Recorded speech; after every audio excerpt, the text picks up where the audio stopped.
your seatbelt. It's going to be a bumpy ride. Chrissie is hilarious. Chrissie, have you ever heard of the comedian Basha K. Ali?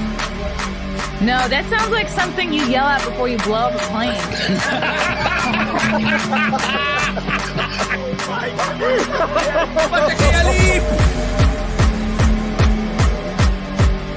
30 seconds remaining. But you know what, good thing to say, I doubt it will stand up to something. I haven't been disrespectful to you at all. I was very confused by the title, Everything Everywhere All at Once, because that's also what we call it when Ash takes off his shirt.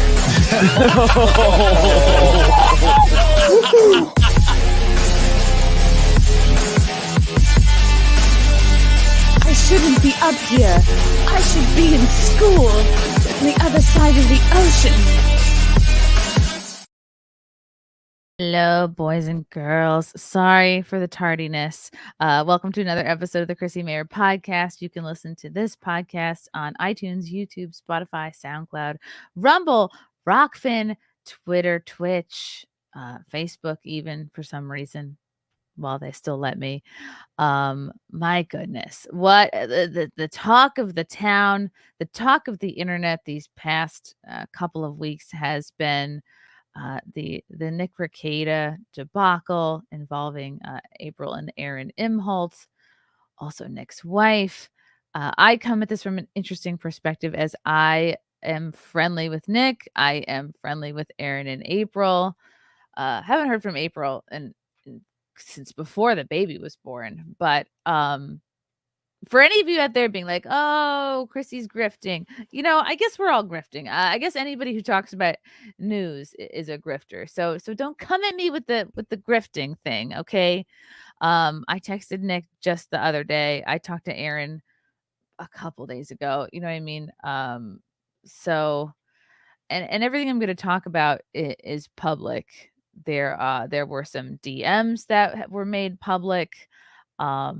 There was a supplemental report that has come out that we will be discussing. But, I do not have a legal brain. I barely have a functioning brain. So, and I can't blame pregnancy brain anymore.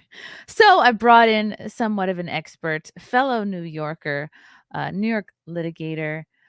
His YouTube channel is called Good Lawgic. He is suing Judge Merchant to ungag Trump, which is really going to be a whole nother episode. I want to have him back on to talk about that for sure. But I'm so happy he's here to help me unravel this Nick Rekieta stuff. Welcome to the show, Good Lawgic. Thank you. Yay. Thank you. I'm here to enrich the level of tardiness. So good. Why should Black people have all the lateness, Right. How are you doing, Chrissie? I'm doing okay. Sorry we were late, guys. We launched into a whole we were bonding basically. We're both fellow New Yorkers, and I launched into some of my personal drama, which is not a quick conversation. But anyway, this has been such a hot story. And I don't have time to watch everybody's YouTube coverage of this. And I'm friendly with and have streamed with many of the people who are talking about this story right now. And there seems to be contention like that. And I feel like the internet is very quick to put people into camps right now. And what I'm seeing in the comment section and on Twitter is like, who is on what side? Who's grifting? Who's defending Nick? Who's defending Aaron? Who cares about neither side and just wants to rake in the sweet super chats. And that's why I appreciate people like you and Legal Mindset and a few others who seem to really be coming at this kind of objectively. And I did listen briefly to Viva Fry and Robert Barnes' coverage of it. Like, they kind of came at it from the angle of, you could, on a surface level, it almost looks like they're defending Nick, but they're coming at it from, like, I guess Barnes is like a constitutionalist, but I think that was even before this new kid element came out. So there's so much to process, and and I wanted to get your take of things because I think this new supplemental report came out fairly recently. So I wanted to get your take on just kind of your thoughts through kind of every step of the way, from your first reaction to what you've seen so far, and what you make of things, as they are right now. Well, there's a lot when we're looking at a story or a situation like this. So it is obviously more complicated when it's someone we know and have an established relationship with, and that many of us, even more than that, people talk about parasocial relationship, or it's not a real relationship, or I met Nick once, right, and I genuinely like the guy and consider him a friend, but it becomes weirder when you feel like this guy basically helped build my livelihood and gave me access to literally making hundreds of thousands of dollars, if not potentially millions of dollars a year. Why didn't I become a lawyer? What's wrong with me? What I'm saying is, how do you someone who does that for you and doesn't ask for anything in return, someone who gives you that kind of key, and people sell, it's like people sell that sort of like opportunity to you, like, pay me 350, pay me 300 a month and I'll teach you how to, Yes. like, get this turn. He literally did that, not just for me, but for like dozens of people. I mean, if you think about how many millions of dollars people have been able to generate, Oh, yeah. that never happens at all. The entire LawTube concept, I mean, you can joke about what it is. It's not a group of people, LawTube. It's a genre of what people do. And none of us would be doing it. And if we were doing it, none of us would have thought to do it without him. And if anyone would have thought to do it, the rapid growth that it's had never would have possibly happened. And I'm not just talking, it's definitely not just me. I mean, the growth of Nate the lawyer, the Viva Fry, it was pretty well established. Lead attorney says he would have been nothing without him. That dude is raking in millions. Legal mindset, nothing. Branca, how much money he's bringing in. Oh, I Emily hate D. Bronco. Baker, who's like the queen of the genre. She almost certainly would not have launched into this if not for what happens with the Rittenhouse trial. He literally, Wow. he was recognized as the Pope because he built an opportunity for so many of us, and so many of us are fortunate enough to be capitalizing on having what really is the most amazing job in the world. And that's really far more enriching than almost any other job, and more enjoyable than any other job. So And I'm sure that, people were able to leave. Like, I'm sure a few people left their leave law shitty, firms, soul-sucking, day abandoned, jobs. sucky, painful type of litigation or other transactional work that so many of us hate. And none of us, like literally none of us, we could all look at what we would be right now, and it'd be a small fraction of what we are. So that's why it's like, so I don't know how close am I to him? How many hours in my life have I spent him compared to so many other people in my life? Or or what sort of personal things I've shared about myself with him compared to other people? He would be pretty well down on the list. But I, and so many of us, like, how someone who gives you access to that literally changes your entire life. And then to feel like, okay, so I'm going to be in a position now where I'm bashing this guy. It's like, what the F is wrong with you? Like, how the hell can you possibly do that? And the only factor that to me really does it, really changes the entire equation, I don't give a damn how much this guy has done for you. The factor that changes it is kids. That's really it. Like, if you hear that, if he has problems with drugs, which most of us readily jump to that conclusion. There's definitely, I mean, look, the guy's got 26 grams of freaking coke in his house or something. He's got, if it's not 26, he's got a pretty massive Tony Montana type of stash. It sounds like in his house. Like an 8-ball is like 3 grams, right? And that's the most common. He's shooting pool with these 8 balls. I was picturing like a snowball, like they sell at the gas stations. Like, I'm picturing it's that much coke. I just have no idea. And you sort of say to yourself, look, if you got involved with drugs, all right, look, it's unfortunate. Maybe it's disappointing. It's disheartening. And you sort of feel like let down about it. But when you feel like you owe everything about what your life is to this guy, how do you turn on this guy? Especially when you know the state lies all the time. But then the factor of kids comes in. And you're like, no. I don't care what the guy's done for me. If he really has put his kids in a messed up situation, if it's really that level, then you're like, how am I supposed, or anyone's supposed to be like, yeah, that's okay. No, that, because then that's where it changes the entire equation. If he had no kids at all, like imagine a situation where Nick Rekieta has no children at all. I would say anyone who's turning on him and looking to bash him, who's was once a friend of his, is 1,000% a complete and total a-hole. Like then how it's a ungrateful. question of just a person struggling with Self-destruction. an addiction. Yeah. Right, and their own personal self-destruction. It's the idea that this self-destruction, and we're assuming it's self-destruction, based on what we saw from that stream last week. So, and from other things, whether it could the degeneracy that people have seen over the last year and a half or so. So, yeah, you can look at that as that self-immolation, but when it starts affecting kids, that's when it's like, no, I can't. I don't care. This is not about me or whatever you've done to influence millions of people's lives. I mean, this is your own kids. That's where it becomes inexcusable, and that's why. Then you're somebody who's like, oh well, I have to consider all the money I've made and the views I've gotten before these poor defenseless innocent kids. Right, because then you're being a selfish dick. Like it's like, oh, I'm grateful to you, and then your gratitude, at the very least, looks like you're valuing your own money over innocence, over genuine innocence. So that's why it's like, okay, if I really believe that these kids, so then the factor comes in. Okay, so where do we draw the line when it comes to the kids? Like obviously, if he was directly hurting them, everyone, that's clearly out of bounds. That everyone would be like, you're effed up in the head, go to prison for the rest of your life, you schmuck, right? Every one of us would be saying that.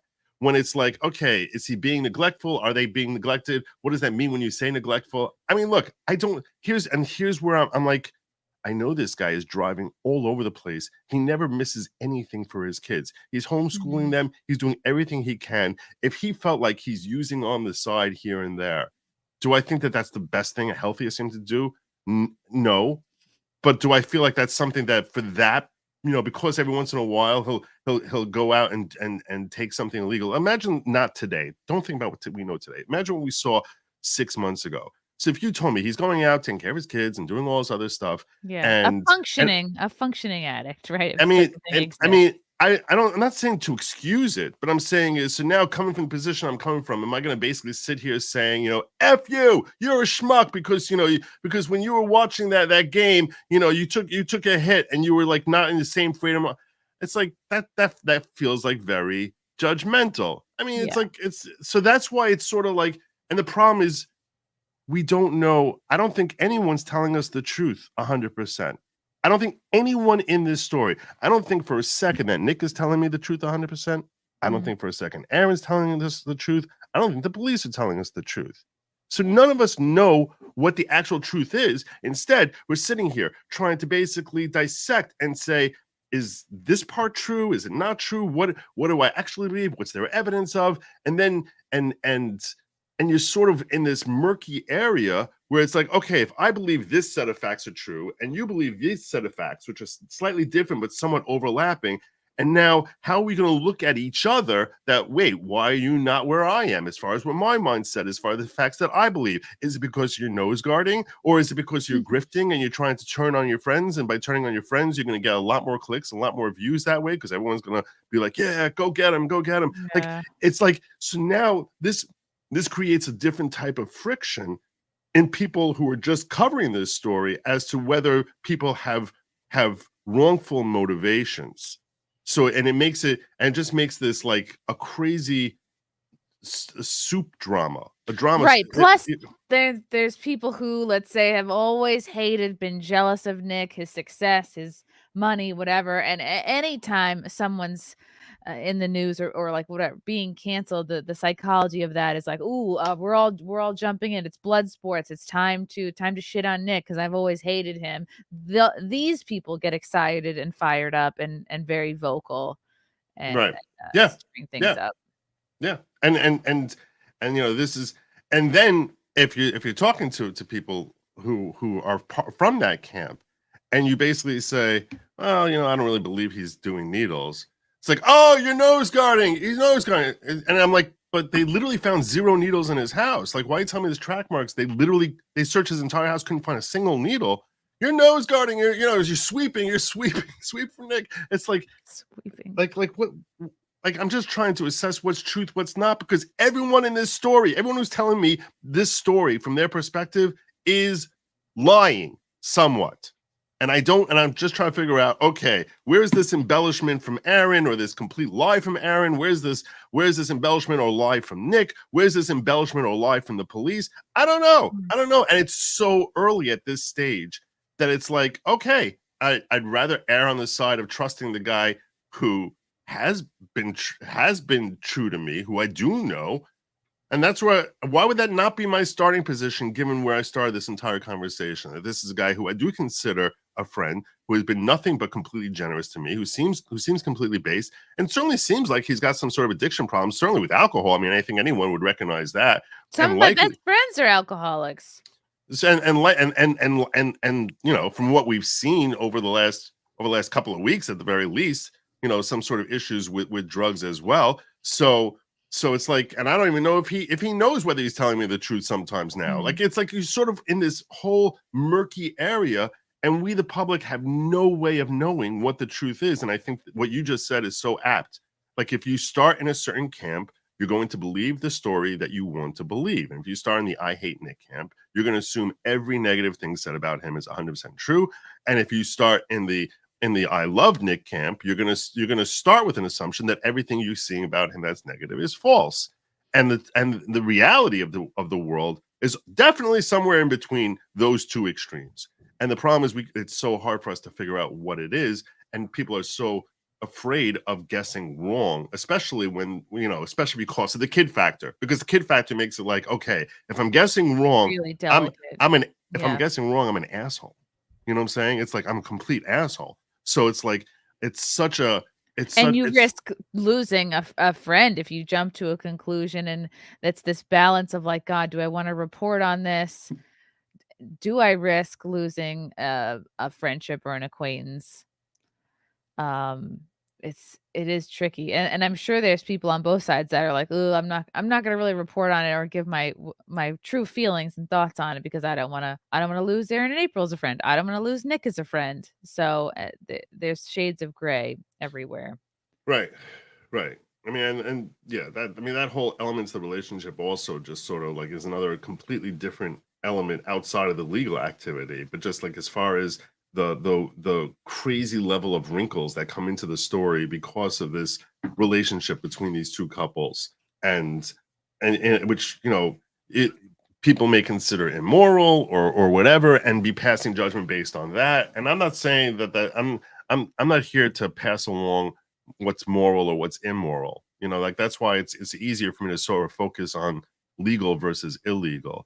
But then again, that's where the kids change everything, because it's like, if you're effing up these kids because you're conducting some sort of weird relationship, like, how much judgment should be passed on that as well? Right. Whether they're being neglected consciously or unconsciously, it's like the fact still remains. If it's true, they're actually going to some preschool teacher, like, complaining of being hungry and dirty, and it's like if their clothes aren't being changed in a number of days, well, that tells me they're not being bathed or washed, and it breaks my heart. So Right. Although, I mean, I'll tell you right now, when you talk about being bathed or being washed, you're a mother of a newborn, right? 6-year-olds bathe themselves. You know what I'm saying? It's like you say, do they? Yeah. Okay. Just throw them a sponge and some soap. Yeah, you're like, go, yeah. By the time they're 4 or 5 years old, they're bathing themselves. So as far as their failure to hygiene, I mean, yeah.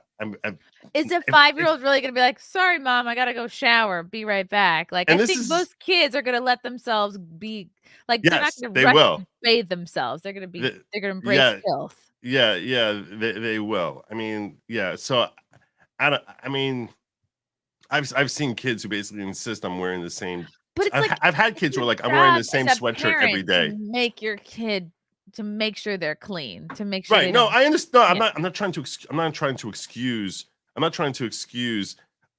filth. I'm simply saying, I know kids who basically are like, I've had kids who are like, no, I'm wearing this sweatshirt. You wore it for the last 6 days. No, I'm wearing it again today. It's my like, favorite no. sweatshirt. Right.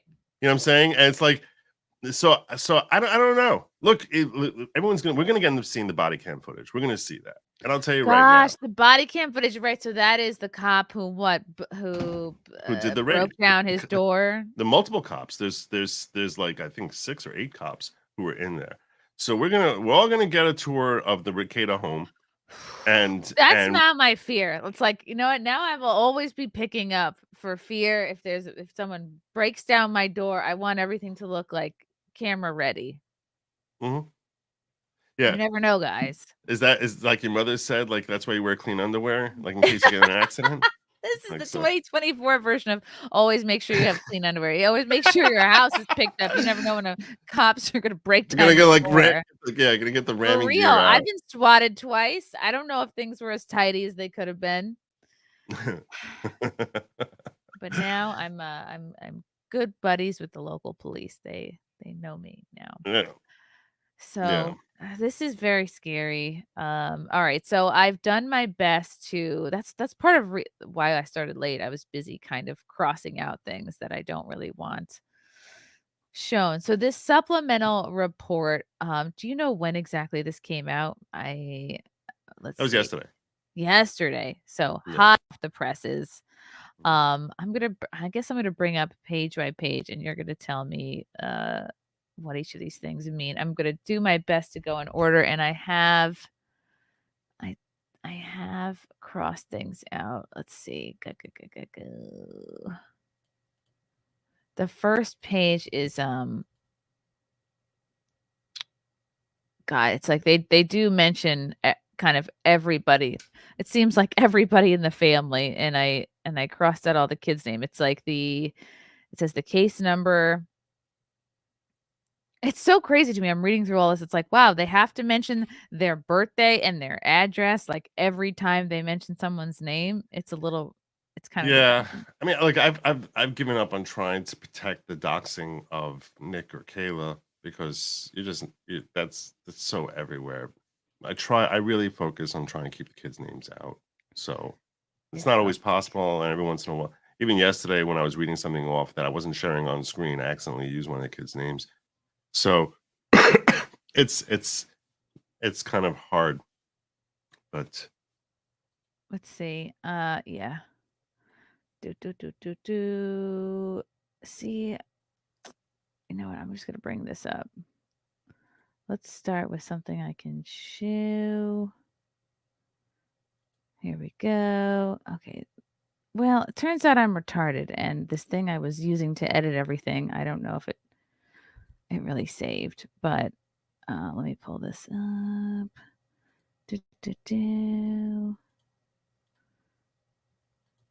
Okay, well, I think the most interesting thing is where they go into God, like the evidence page. I think is pretty interesting because it's like, wow, when you read what exactly was found, it's a little bit jarring. I think that's it. No, that's not it. Wow, real professional operation you got here, Mayor. yeah, Okay. no, don't worry about it. One day I'll be able to afford a producer. Okay. This is wild to me. Are you able to enlarge that? Because right now that's kind of small. It's very small. Not that Or at we're least maybe change our position so that it gets a little bit bigger. okay. Oh, there you go. That's There perfect. we go. I have a touch screen. We're doing. There you go. Okay. Perfect. This is wild. This is so well, maybe the snort tube could have been used for something else. No, they found this. The following items were located in the master bedroom near the nightstand. Could one argue, well, if all the drugs were in the master bedroom in the parents' bedroom, could you argue, well, it was nowhere near the kids? Could Nick argue if he wanted to? The kids never saw me do drugs. The kids never saw me high. Right. Could that be an argument? Well, I mean, the crime is the possession itself, right? So that's where we're starting with. The crime is you're not allowed to possess the drugs. The question, if you're a prosecutor, you're going to come out and say it's such a concept of constructive possession, meaning it's your house, your control. The drugs are there, so the law will deem you as having control over it. So it's like you're possessing. It's like you possess your car right now, and you're not in your car, right? So but it's under your control. So therefore that's deemed possession. That will attach this as something that you are possessing, and if it's something that's illegal to possess, like narcotics, in that case, we're going to charge you with possession. So that's where constructive possession comes in, and that that's what the prosecutor would say. That's what the state would say. The defense attorney would be like, well, wait, is it Nick's? Is it Kayla's? Whose is it? Like, maybe it's April's. I mean, April was supposedly in the house all the time. Is it hers? Like, maybe, you can try to argue, I guess. I mean, when stuff is in your personal safe, it's harder to say that's April's than it's yours, right? You at least know it's there. You at least know it's there. Her credit cards were there with Coke covered credit cards. Right. So, like, why are her credit cards there? So yeah, each defendant would sort of be saying, how do you know it's me? Not, and you have to prove beyond reasonable doubt that it's mine.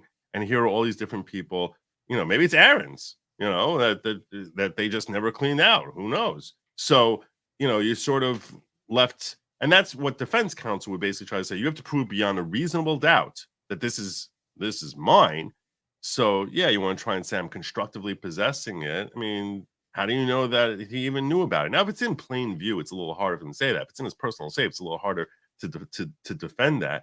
So that's why the location of these things ends up playing a little bit more of a critical role than perhaps people realize. We tend to look at the items themselves, but from the purposes of identifying it from a legal perspective, where these are does start to play a little bit more of a role. The more, if it's in who's controlling the dresser there, you sort of have. And that's what I'm just trying to give from you. You brought me in here as the lawyer, so I'm going to try and give you the different perspectives that we'll have from the side of the state versus each of these as two separate defendants, and what arguments they could potentially be making here. So yellow snort 2 positive for cocaine. Yeah, I mean that doesn't give you quantities. Also, you have to reach certain quantity levels, and that's why the quantities which are going to come up shortly, where they have 3 different areas that they add together with respect to the cocaine, ends up becoming kind of more of a factor. But yeah. So, and a gun, well, I've heard some folks say, well, you could have shell casings and never fire that weapon. You could be out at the range, the shell casings could jump down your shirt, and then you come home, you take your shirt off, the shell casings fall on the ground. I don't think there's any claim that he fired off the gun inside his house. I don't know that there's any claim to that effect. I don't even know there's a claim that there's a 22 caliber gun in his house. Right? Yeah. I mean, so as far as what these shell casings are, I think at this juncture, the state isn't raising any charges with respect to that themselves. The issue with respect to the gun charges is that you're not allowed to mix your cocaine use with gun use, and he's got these guns around that they're implying are loose and available, and that's and so that is the crime as far as that you have the cocaine with the guns. If there was no cocaine, the guns would not be a problem. See what I'm saying? And if there's guns, in theory, the coke, just alone, that wouldn't be the problem. It's the fact that they're both here, which is creating the issue. But I don't think the spent shell casings I don't think either side are going to find the spent shell casings here to be anything of particular significance. What if the guns were all locked up in a way, and I don't know, in a gun cooler or a trunk? Would that be so? Okay, so again, I'm not a criminal defense attorney. I've been covering this story, and I know I've had enough discussions about this that I feel confident having conversations along these lines with you. But you're asking me if the guns are locked away. Yeah. And the question also comes in Minnesota. It does seem, and this is an area that Barnes basically has gone down, where he was basically like, so you're saying there's no crime in being a gun owner it doesn't make it more of a crime to be a gun owner when you're using cocaine than not being a gun owner. And if it is, that would be a violation of your Second Amendment rights to basically say that, oh, it's an enhanced crime of possessing drugs because you're a gun owner. And, and if you look at guns the way most of Middle America looks at guns, the guns are a tool. And it's kind of like it's a car. So you're not allowed to drive under the influence either. So it's kind of like the analogy that they would draw is that that's like saying it's illegal to own alcohol in a car. Like that sounds insane. So that's how they look at it. We grew up in New York, right? You grew up in Long Island. So it's like we grew up in New York where over here guns are scary and we don't really appreciate that mindset at all as far as like, looking at guns in that sort of light. But for you go like, the rest of the country, you're afraid to even see one, and then you, oh you my get old, God, you're like, it's like it's the same feeling that when you see drugs, you're like, it just feels icky, and then you get older and you go to a range and you shoot a couple off, and you're like, oh yeah, this is fine, and you get more comfortable with it the more you handle one. Right. So that's why I'm saying is to most of the country, to the overwhelming majority of of at least property and territory in this country, people live there are like, what the hell's wrong with you? How is that different from alcohol in a car, drugs and possessing? I'm not saying using them together. You can't use alcohol and a car together either. So right. So there's a lot of drugs were found, a lot of coke, ketamine, right. a lot of paraphernalia, a lot of accessories.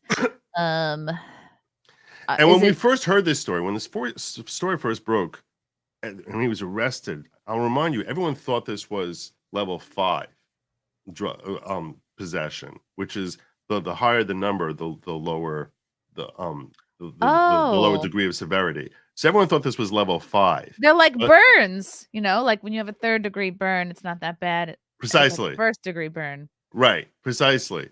So over here, the lower the number, the more grave the crime, and the more serious the punishment, obviously, is going to be attached to that.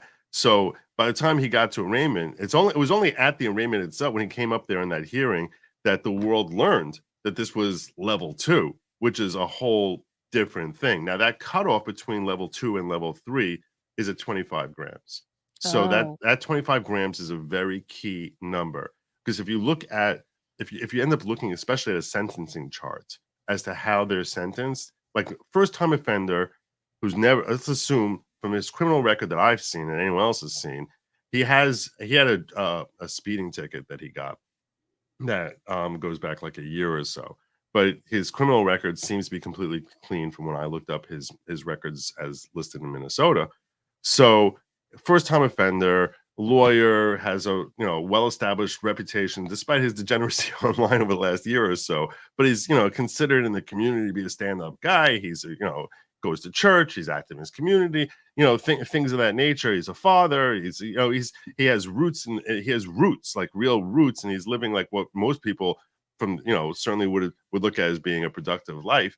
So now and it's his first offense. So it's like small town values but with cocaine. Right. That's if there was no kid element to this at all. It was 100%. Oh, he's just a hometown guy who loves cocaine. But then the question comes in, like, if they're kids, what does everyone really want here? What everyone really wants is for him to like not be on coke, with his family, taking care of them, right? I mean, that's ultimately what they're looking for, and it seems very likely that an attorney who's working for him, especially if it's a lower level offense, the lower the level. If you're distributing coke, you're not gonna get a great deal from the state. But if it's a low level of offense, and if it's under that 25 grams, especially, normal sentencing guidelines would have him looking at 21 months. As soon as it crosses over that 25, 21 months is what a little more than a year and a half, it's a year and 3/4, right? Once it crosses over 25 grams, it goes up to 48 months. That's 4 years. That's a whole different thing already. So that's why that cutoff ends up becoming a very significant factor. But still, as far as like, if you're his defense counsel right now, right? You're stepping in there as his lawyer. Isn't he representing himself though? No, he's not. I mean, look, at the arraignment he was. I've spoken to enough to know he's not going to be defending himself. That's just not going to happen. That would be great for the Netflix documentary, though. That would be, oh my God, no. Yeah, next thing you know, that's imagine. Wow, that would be the utter self-destruction of a man. If the next thing you know, it's like you basically you see him on video screaming, "Grounds, grounds!" I Like, object. Wait, no. it's gonna be like the second coming of Dow Brooks, that parade driver guy. It's like self-representing himself. No, please God, no. Please God, no. So no one wants to see that. We're not going to see that. He's going to have counsel. If it ends up going all the way to trial, what he really should be looking to do is work a plea deal where it's like, look, I got a problem. I'm going to go to rehab. I'm going to go straighten this out. I'll check in with the states. You don't want my kids' lives being destroyed. I've been a great family man and father for so many years. I had this issue that cropped up in my life over the last, relatively short period of my life. And I'm really sorry about it. It's not going to happen again. You can test me and I'll go to rehab and do all this different stuff. And I'll plead down to some lower level offense, some sort of record, take a hit on his bar for the gap, his bar license, maybe get suspended for a little bit. And then basically, hopefully get reestablished as the family man that so many people originally fell in love with, and basically go out there and actually run healthy shows in a way that only Nick can. So that would be ideal. And from the state's perspective, that's also kind of a win, right? If it's a tough case, which this can be a tough case for them, because there are questions as to like, well, is it April's? Is it Kayla's? Is it his? And all this other stuff. And what is the level here? And what level punishment are we getting? If they can come out like they're the heroes here, that they basically course corrected this relative, by small town standards, mega celebrity, right? I mean, in his town, in his community, I'm sure he's considered a celebrity. Wow. So if they can Yeah. help course correct this celebrity and and help him fix his life for the prosecutor's office, that's a win. That's a real win. And you're helping the kids out, that they actually have their parents around, because it's not just him in legal jeopardy, it's his mother also. Who the hell wants to see these kids end up as wards of the state or forced to live with their grandparents the rest of their lives? Like who the hell wants to see that? And why I don't understand why even the biggest Nick detractor in the world, even if you hate Nick Rekieta and think he's degenerate, whatever. I mean, you have to recognize that these kids are better off in his care than they are as wards of the state. I mean, that's unless you have to be really kind of out there to say no. In the interest of the kids, let's have his entire life be destroyed. And unfortunately, I see too many people who seem to be having that notion. I don't even understand how that's considered a win for anyone. Well, it's hard to know. It's hard to be on board with that because someone on the outside's like, well, this sounds pretty bad. I don't know the state of these kids. I'm not looking at them. So Mm-hmm. when some folks hear you say, well, they're better in Nick's care than being wards of the state, a lot of people would have a problem with that. Be like, well, there's clear negligence here, and who knows for how long it's been going on. But yes, the foster system is just rife with abuse and has all sorts of problems. And luckily, there were grandparents around to Yeah, take thank them right God. when this first happened. Thank God. Thank God that Somebody in the chat said, oh, could the fact that a digital scale was discovered mean that perhaps they were selling drugs? I think you have a scale just to know how much you're doing. I don't drug know. sales. I believe the next level up is 50 grams, and that's where they start getting in. Oh, wow. That's where they start assuming you're distributing.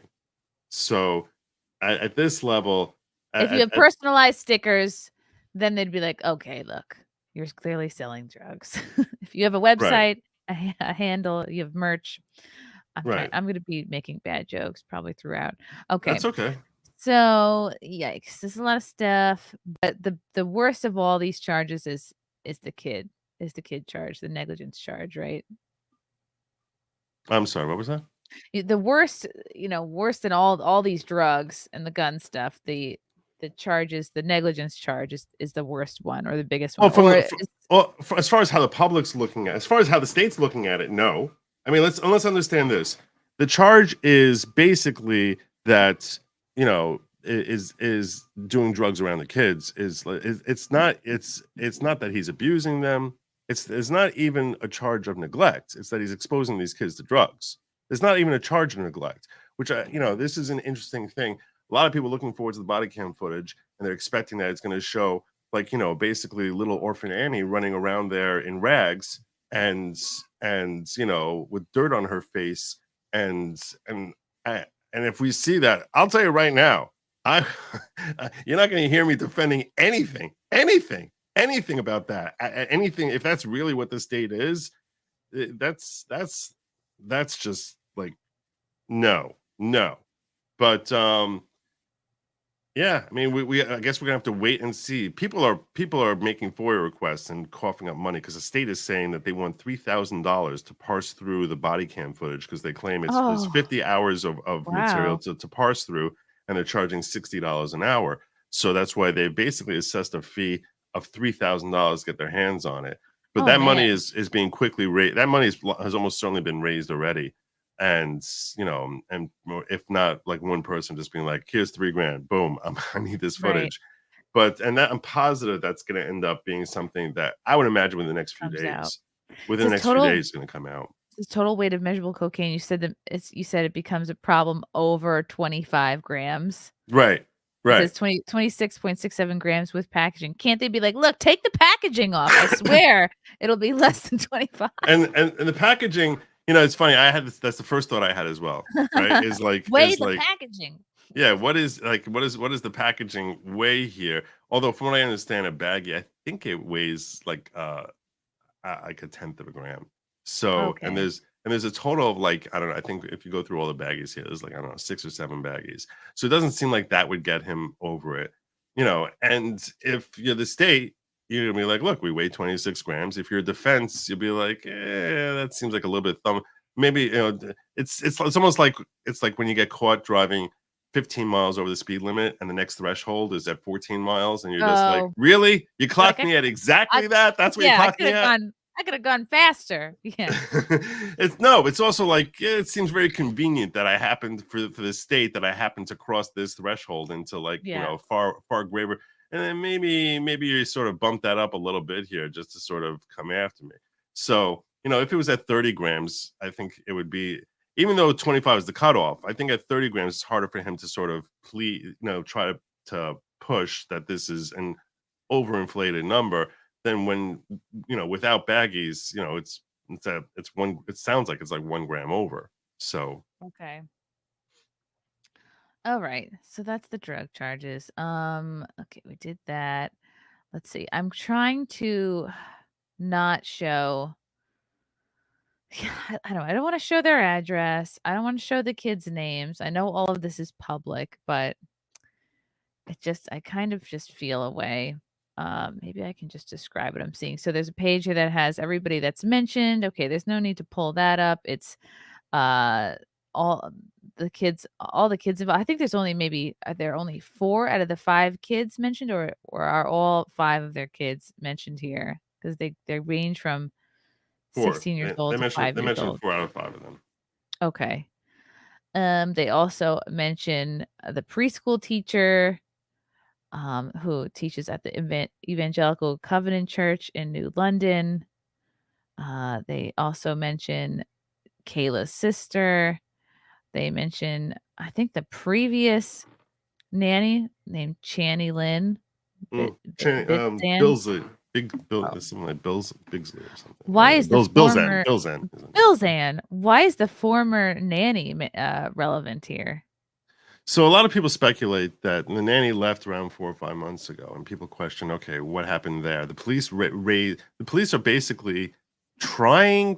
This seems like, it sounds when you hear it like it's a bit of a stretch. And I'm not, look, I don't. And here's the thing: when we're talking about this story, there's sort of like, okay, what is reality, and then there's what can the state prove beyond a reasonable doubt, which we know those are 2 completely different things. So, as far as from the state's perspective, it sounds like they're parsing together a family that went into disarray in December or last year or January this year. Around that time is when this family basically went off the rails, and that's around when this nanny who had been living with them for the last 4 or 5 years basically left and switched over to a different family.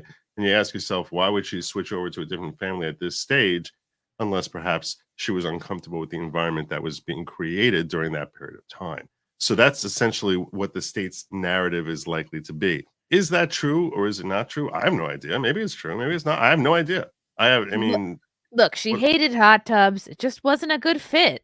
yeah, like maybe she hated April, and April was hanging over. She hated Aaron. She's like, I'm not hanging around these folks, and they're here every day, and I can't stand being around them, so I'm getting out of here. I don't know. Mm-hmm. So, but Yeah. that's why I think they're throwing. I think the state put that in there because they're sort of this. What that supplemental report is designed to be basically be. This is where the heart of our case is going to be. Like this is where we're Okay. ultimately. This is where we're going to be doing further investigation. This is what we're going to be doing further research on. And this is like our starting point. Like this is the stuff that we found that we're now building into a case against Nick and Kate. So, so that's really this is the foundation, right, of the building that they're going to be putting together and presenting to a jury from their perspective. Okay, so they talk about the pastor at the church who's Right. the one who made the report. I mean, is there a world? I can't imagine a world where a pastor like, oh, this pastor's out to get me. Like I feel like someone who associated with the church.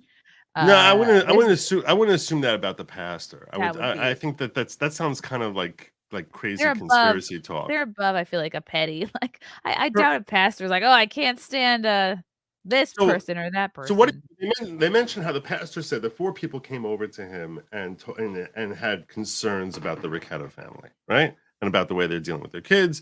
And some of the things they threw in there was that they have this relationship with the imholtes, right? Which that sounds like a morality question, not a legal question, right? I mean, but I guess perhaps the environment that they might be creating for their kids or something of that nature, whatever it is. I want to ask you, Chrissie, those 4 people. You think they came as a group to the pastor? Or you think they came one by one? I would think one by one. Right. That's what you're assuming. That's what I would imagine if it's happening organically, uh, but, I feel like a bunch of people have to talk, I think in order for 4 people to come forward, right? Because they all have to decide, we're Well, then we need to we're rat out our fellow parishioner, right? yeah. Like, who could we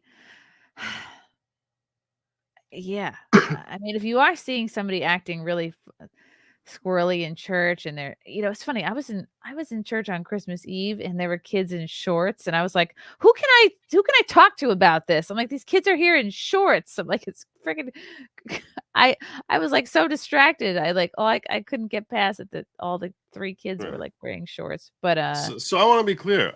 I'm not on board with saying there's a conspiracy here. I don't think there's a whole I don't think there are people out. I mean, I know there are people out to get Nick, but that's in the social media world. I'm not assuming that in his town there are people out to get him, right? And that's not that I'm not I don't think that's the yeah, I've never genesis of this. lived in a small town, but is it possible that these people talked in advance and then went as a group to the pastor? Like, Does that feel inorganic to you?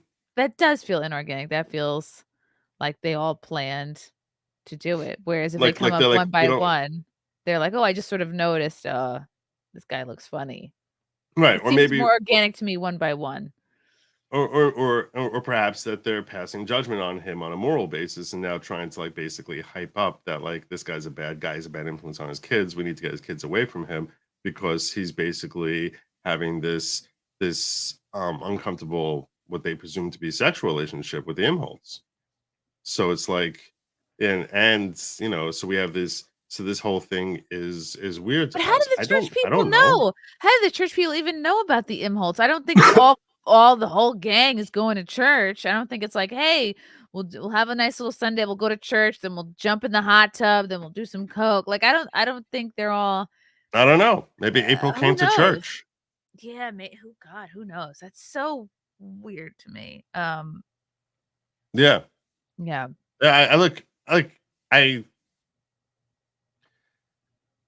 I personally I don't understand the whole relationship there. I don't understand anything about right, what happened there with the imholtes. None of it. Yeah, there are hot tub streams. So is it possible the churchgoers go, all right, we started looking at Nick's content. We Right. saw the hot tub stream. And we're grossed out. And we're saw the stream angry. where he's out of sorts and he's like looking bad, possibly masturbating. We saw that whole stream. Yeah, we're concerned. Yeah. I mean, I like I said, I think it's very possible that they're basically I don't know or look, maybe they went up, maybe the kids are going around to everyone in church saying I'm hungry. Maybe that happened. I don't Maybe I the don't kids are know. going That's around possible. eating all of the what do you call it? The crackers. Yeah, maybe they have some sort of communal plate there with Like, snacks and the kids are loading up their pockets and everyone's like, yeah, give me whoa, more get of some these. food at You home. got any more sleeves of these crackers? We're fucking starving. I don't know. I like how does anyone know? I don't know. Maybe I don't know. Maybe Nick is at home, beating his kids. I don't know. Maybe he is. I'm just saying. I don't jump to that assumption. People Right. want to. If you want to jump to that assumption, it's a very easy assumption to make. That basically he's at home, like Tony Montana, there with at the end, and he's basically got his big stash of coke, and he's nodding off and falling into it, and then going on stream, and that he's basically cursing at his kids, going, "Get the f away from me! You know not to bother me when I'm busy." When I'm busy relaxing here, and Kayla's sitting, and and the imholtes are in there, all of them giving head to the Pope. Maybe that's what the image that I get from people, Yeah. some people in chat, that's what they think is actually happening there. I have a hard time actually believing that's like reality, but I don't know that's not true. I'm not there. One of my friends put in our private chat a video. This is going around Twitter, a video of the church. You only see the backs of their heads, but April may be there at church with the family. Right. What? Yeah. I saw that. Okay, wow. You want to pull that up because That is there's basically so wild to me. I've never thought in all my years of hooking up with people have I ever thought to go to church with anybody. that is weird. That is weird to me also. Not going to kid you.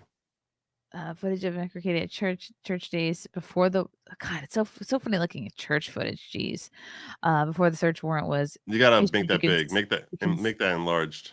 Make it. That's what she said. So, Wait, I have to read it. Okay, you can see he's shaking uncontrollably. In his row appears to be 2 children, 2 women. It's being speculated. April is on the far right. Did Nick bring his mistress into the house of God? Oh boy. So they're basically saying that in saying that this row, is- that's Nick, and on the opposite end of that bench they're saying is April. Oh, so they're taking up a whole bench? Wow. Well, if he's got a bunch of kids are there. impacted by the service of these people, would you stand up, please? Wow, it feels so if you're weird a to family watch with this. kids and kids, you are impacted by the So service people are of making these people. comments about him shaking his leg or something like that. He's got the That could just shakes. be like, I'm bored at church. But who knows, right? Like when you see this many drugs, you're like, you could be bored at church, or you could be This is where I'm saying, like, if you're team Nick, you just be like, what the hell are you talking about? And if your team I hate Nick, in that case, you can be like, oh my god, he's got the shakes and he's basically brought her there so that they can go have sex in the confessional. Like, and while the kids are waiting outside, like that. That's the extremes that we're talking about here, and it's likely somewhere in between. I mean, like, as far as I think it's probably a lot closer towards the former, but yeah. People, I do that with my leg, and I have ADHD. Yeah, we got some knee I mean, we know he shakers has in the chat. narcolepsy. He's been telling me forever that he has narcolepsy. The first time I heard it, I thought that was hilarious. But it's something he's actually been diagnosed with, having narcolepsy. Maybe he's trying to stay awake. I don't know. We've all fallen asleep at church. Or maybe he really, really needs a hit because he hasn't had a hit in 20 minutes, and he really needs a hit, and he's a crazy drug addict. I can't deny the fact that that's a possibility. I'm simply brave enough to say I don't know. That's really it. And for saying I don't know, I get, like, I don't know, countless people saying, you're nose guarding for saying you don't know. We do know. And I'm like, really? You know? How is that? How did you come to know?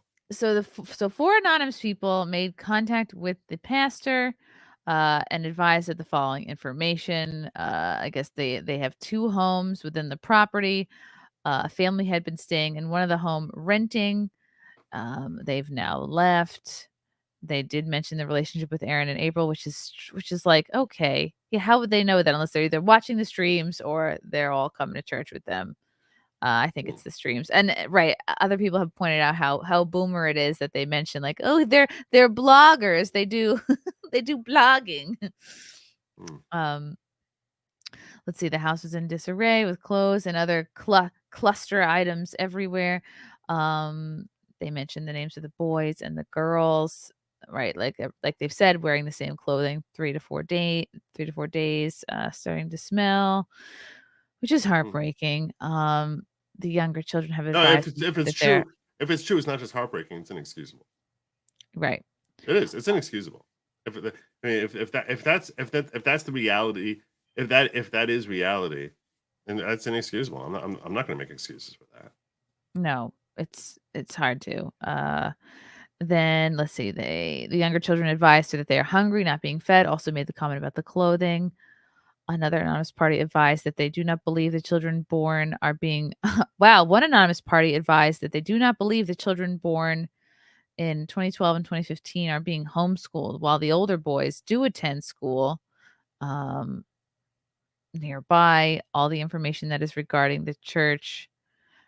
Let's see. Yeah, saying that Nick has been observed being lethargic and appeared to be high or drugged driving a car around. How would someone see, again, is this just small town? Everybody sees everybody in their car and knows exactly who they are and can tell the state of someone driving a car. Again, that's just a detail, but I don't know. that was I don't strange to know. me. I don't know. Walking out And my during question is, sermons. my question is, was he always looking lethargic? I don't know. I mean, but look, I'm not denying the fact that look, we've all seen a change over the last year and a half from the Nick that we all that many of us first met and grew to admire versus what we've seen over the last year and a half. And Right. I'm not denying that at all. And that a lot of us have not been have been at the very least disappointed, if not frustrated or annoyed, and some people taking outright hostility from what they've seen over the last year and a half. I will say this also. What I say here to the public is not the same conversation I'm having with Nick Rekieta. And you know what I'm saying? Like, people be like, don't you're blinding yourself or stuff like that. It's like, look, if when I'm talking to Nick Rekieta, I'm not sitting there just assuming that everything that's happening is kosher. I don't have the natural relationship with him where it's like I can say to him, look, if you don't straighten up, I'm walking out of here. He'd be like, all right, adios. Like I know you for like 2 years, and that's not doing anything. So the objective that I have is I actually want him to get better. So like I'm Yeah. not sitting there Yeah, I saying do this. too. I'm not sitting there saying that like, oh yeah, if you're doing drugs, it's totally okay. Don't worry about it. Quite the contrary. I'm constantly screaming that. I think that the best thing that can come out of this is I hope he gets completely clean, not just of drugs, but of alcohol too. I don't want, I think the alcohol use clearly got to a level that it shouldn't, and I think that he'd be best off if he became someone who's one of these, crazy, almost annoying type of Straight edge. anti-drugs. Yeah, straight edge type of like, don't touch drugs, don't touch alcohol. It'll ruin your life the way it almost ruined mine. That's Yeah, what how else do you come back? That's the only way your only chance of redemption. Is there a chance at redemption if the worst is true about the kid element of it? Is there redemption for him as far as that goes? What would that look like? it's an interesting question. That's an interesting question. Because when you're throwing in that wrinkle, like what he did to his kids. I mean, is there redemption? I think that all of us like to think that there's always some level of redemption. You know what I'm saying? And Yeah, and if especially, you're willing to get clean, then that's an important first step. and then the question, I mean, as far as like in the reality, forget about what public world says about it. Are you mean redemption like in reality or how people will Right, that's perceive true. him? It's like the public, yeah, you're not gonna please everybody, even if you're perfect and you do all the right things. It's like Right. it's between him and those kids and what damage is or isn't done and what they have seen or haven't seen, what they recall of their mom and dad. Right. Uh, yeah, and that's And also it's gonna be subjective. It's so subjective. Like you remember the Michael Vick story with the dog fighting, right? oh yeah. And everyone like he became like the world's most hated person on the planet, right? I mean, like in the snap, a guy who had millions of fans had none, and everyone hated him. And he went on this whole thing where everyone felt he didn't get enough jail time. He had to basically be executed. And yeah, I mean, I'm certainly not advocating that that torturing animals is ever excusable at all. the question is, okay, so the next person who tortures animals, do you want them to feel like they're irredeemable and there's no possible redemption for this person? Would you rather him actually straighten out his life and become an advocate for protecting dogs? So you Open up a sort of pet store. right, and he actually did become like a hardcore advocate as far as protecting the dogs and things of that nature. And he had a bit of a redemption arc where he actually got his career back and came back to football and had some levels of success. You'd like to think that we live that America is a society where people who F up, especially if they sort of fall into it in this sort of thing. This is not like he's. I think even people who come to the conclusion that many of us has that he fell into drugs, that you sort of like to feel like, okay, how many millions of people are on drugs? Are you telling all these people that their lives are over? There's no redemption? That if you did this thing, I mean, look, if they permanently harm someone, permanently kill someone, obviously you can't fix that.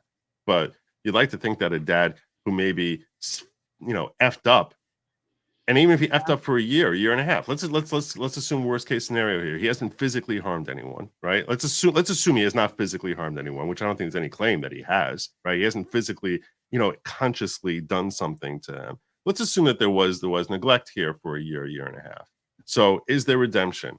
That's probably going to depend on who you're talking about, and and how much NDS they have instead of TDS. 100 million people have TDS. Over here, some people have NDS. I'm not saying everyone who's against him has NDS at all. No, I think a lot of people are angry and frustrated with him, and feel disappointed in him. And I'm disappointed. I'm terribly disappointed that he allowed drugs. He seems to have allowed drugs into his life. Even if it's not him using it, but that just this entire thing is in his house. Around, yeah. I'm not going to tell you I'm not disappointed that happened. But as far as you asking about a redemption arc, I mean, That's you tell me. up to them. It's private, it's like it's right. It's kind of none of our business, I guess. Yeah, I mean, what I really just want him. I really want him and his kids to have a happy life. I think the people who have NDS. I don't think they're motivated by it. I think the kids are a nice cover for the NDS for some people. And this is going to get some people really angry at me. I don't really give a damn. The reality is that I think a lot of these kids, that as soon as they turn 18 or 21, they're going to basically be these same folks will be destroying them, that you're the son of Nick Rekieta. You know what I'm saying? So it's like, you're not really caring about these kids. That's not what it is. It's just that the kids give you the virtue signal morality of like, I'm standing up for children, when really, no, you're just using the kids as a weapon to punish Nick. So, because it's a very easy, and everyone agrees that, hey, children are innocent. Why the hell are you harming them? So yeah, but I'd like to think, look, so again, so I'll make clear here. The fact that there's drugs in this story is something that everyone is disappointed in. Right, everyone is disappointed. Even his biggest defenders, I would assume, are like, what the hell is that? Why go down that road? It's just such a terrible thing to do. And he's far from the first or the last person to do that, and I think that let's hope he has that redemption arc, not more for his kids than for anyone else. I mean, let's face it, and then for his wife and for him. And let's face it, I mean, you have to have questions about his wife also, like I don't think her nose is clean in all of this. Part of the pun. Okay, I'm gonna go back to the what I was reading, that the 4 individuals brought to the attention of the pastor. Some of this stuff is kind of irrelevant. All right, he walked out during sermons. Okay, Kayla looked really anorexic. She lost a lot of weight. Okay, that's not a crime. They're describing they think they saw track marks on his arm. This is interesting. Anonymous individuals advised the pastor that they believe the imholtes are possibly assisting with some type of drug use with Nick and Kayla. Nick's blogging and views and/or subscribers are down, possibly resulting in financial issues. Like, why would they? How would they know that? What are they looking at? They are YouTube looking into his social analytics? media. They're definitely looking into the analytics. That's definitely what they're doing. And I would hope they'd be talking to these parishioners who saw what they saw. I mean, like, let's get witnesses. If they're going where their numbers are down, like, it's like, oh my God, I hope they don't look at my February numbers. Like, like but the idea that, oh like, my yes, God. they're doing a 4-way relationship to get the YouTube numbers up, like, that must be the reason for bringing in this other couple is because they need to zhuzh up their blog, like, it's funny that this sentence almost sounds like that's what they think is happening. It says an anonymous person also advised that at one point Nick and Kayla left with the Imholtz to go to a casino, leaving the children alone, putting the oldest son, in charge. The pastor Yeah, was I didn't unsure. understand that either. I don't Six understand that. That 16-year-old part, watching the other kids. 16, I mean, that's babysitter age. I was gonna say my oldest. I'm gonna tell on myself here. My oldest was babysitting for her siblings from when she was 12. She happens to be her by nature. Well, as soon as every kid was born, she like embraced the role of like a second mommy. Aw. So she was doing that from the time that she was like literally a 5-year-old, that she was taking care of her younger siblings, and by the time she was 10, she was capable of pretty much running the house because she was like, so by the time she was 12 or 13 for sure, we would leave the kids home with her. So Wow. you tell me a 16, now boys tend to mature more slowly. So, but you tell me a 16-year-old boy that the kids are left there. I if I don't see how that's anything.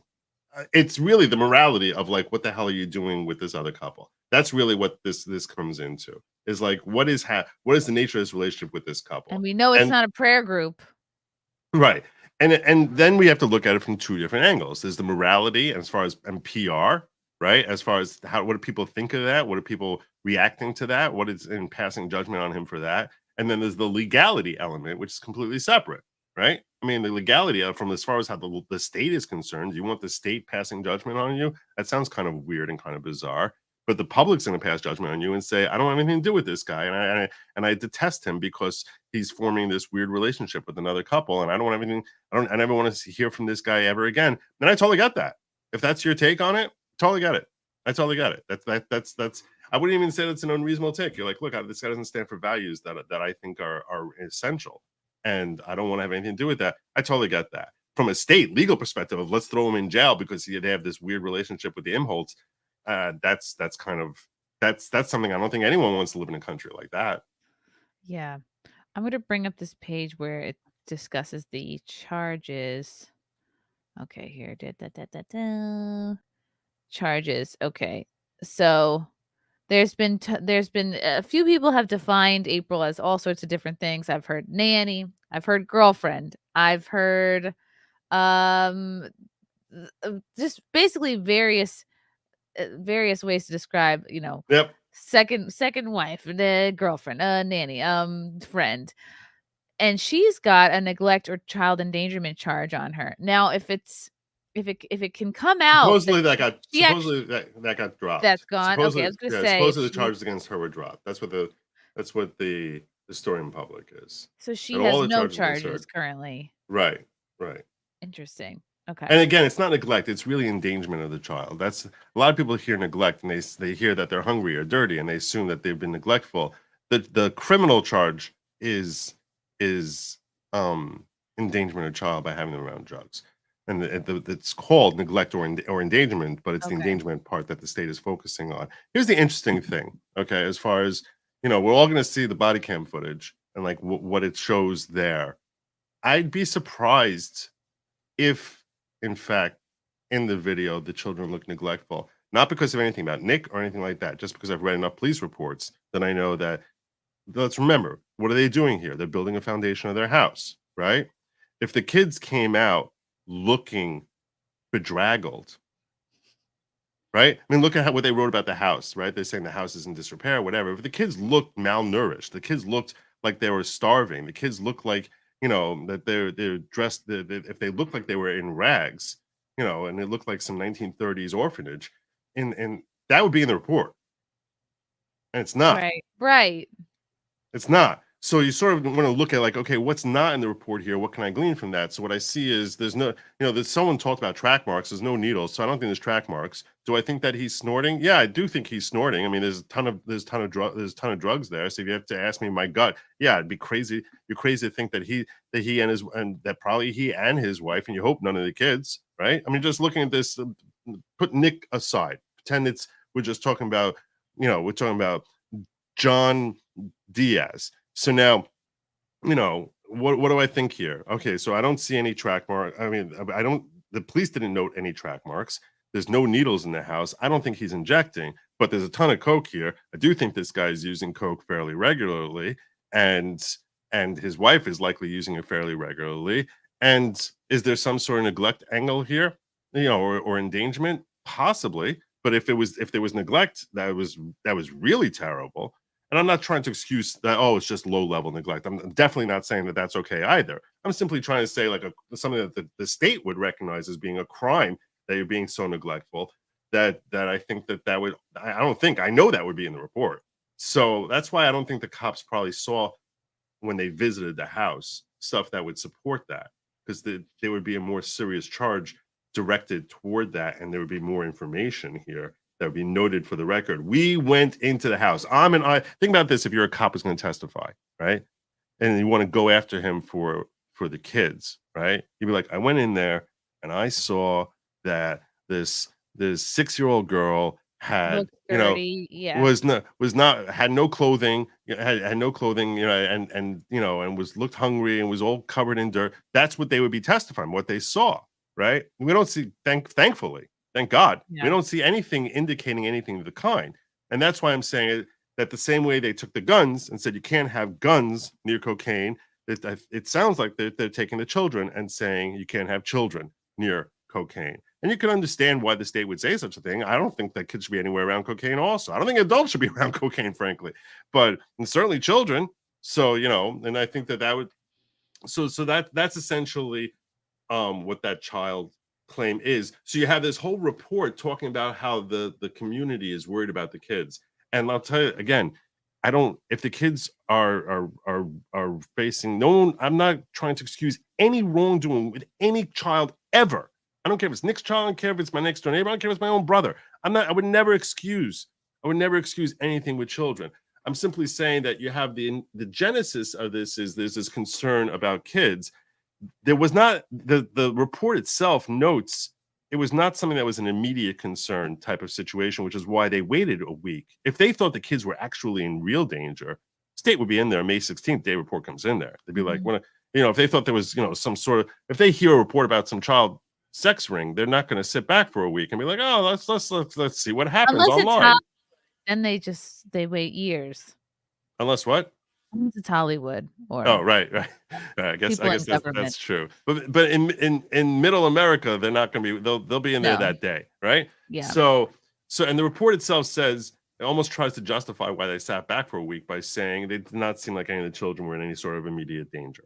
So, and thank God. Oh my God. If I would basically excoriating this guy if there was some sort of immediate danger situation here. So it starts with kids, and then it comes to the drug situation, and they start doing this research into his whole history and online life. Some of the things, it seems as if they're basically going through his history, because one of the cops reports, I went back through his videos. You look at him in January, it looks like he's got a lot more weight in January than he has today. And and April and Kayla seems to have lost a lot of weight also, that she seems to be anorexic now. So these are all signs of someone who's involved in drug use. So, these are all the indicia that they're trying to establish, as far as this is how we had our probable cause. This is what we saw when we got in there after we had the search warrant. And that's why I think that, I think it's pretty clear here that from the state's perspective, this is all about the drugs. And from a moral perspective, it's really much less about the drugs than it is about the kids. And these are two different worlds which are sort of being glommed together here. I'm gonna hit a couple of the do it and questions from the crowd. From Worcestershire. Also, I appreciate your really incredible vocabulary. By the way, bedraggled. I've never heard bedraggled. You said 3 words I've never heard in my life that I have to write down and excoriated. Excoriated. Yeah. Excoriating. Flim flam. Yes. Sorry. That was my. No, I'm impressed, and that's why you're here. Is because you've been to more school than me. Okay, Worcestershire says, please tell Joe one of the 4 complainants Complainants was Kayla's sister. It's Kayla's sister. Ooh. Yeah. Well, that's interesting. I don't know if that was one of the 4 or 5th one. I'm not sure. I didn't see that in the reports that I pulled. So there's a number of reports. Each of the cops, or several of the cops at the least, filed their own separate individual reports as to what happened there. I did Okay. not see. So I saw one. I think it was from Nestor and another from Pomplin. I did not see her name in it. It could be that I got a redacted version. It could be that her name had been redacted, which why I had not seen that. I do think that adds a really interesting wrinkle to this whole thing, as far as like if her own sister is reporting on them, it adds an interesting wrinkle. Yeah. From Cyclops, my wife and And I I can have understand why a lot of people would say like, well, that makes it true. I Yeah. definitely understand that heightens the level of veracity. And It's at the point where your own family's like, all right, fine, your own enough. family is ratting on you. That means that there's really a problem here. And I agree that's definitely that's a much that changes the nature as to how the complaint, the seriousness with which we have to Right. take these, as far as, because you think she has a peek behind the curtain, right? You Right. assume. Maybe she doesn't, because some family members, it's like, no, you're never setting foot in my house. If it's like your first time dabbling in coke, I don't think your family's gonna start complaining about you to the local church, right? It'd have to be an ongoing problem, I think, as part of all right, we need to intervene here. Mhm. From Cyclops, my wife and I have worked in church childcare for over 30 years. There's so much of neglected kids that people know, washed, malnutrition, beaten. Oh, that's horrible. Oh, well. But yeah, Mhm. people at the church see it all. Queen Bee, she had a other super chat here. Thank you, Queen Bee. I work with CPS as a CASA. No, a CASA. I don't know what that means. I don't either. The Counselor? it's probably, yeah. The alleged neglect is Child? fixable. It feels tagged on to keep the kids away from the drugs. Otherwise, nothing stops the grandparents from returning them home without supervision. Interesting. That's a really interesting thing. So this is where someone, who's engaged in child services has knowledge that I don't have. That's for sure. And then she also says, I worry about the recovery outlook if both parents are using. Yeah. Right. There's no one to hold the other accountable. Right. Right. No, I think they both need rehab. I mean, I think they both, and as far as the outlook here, and I started touching on this earlier.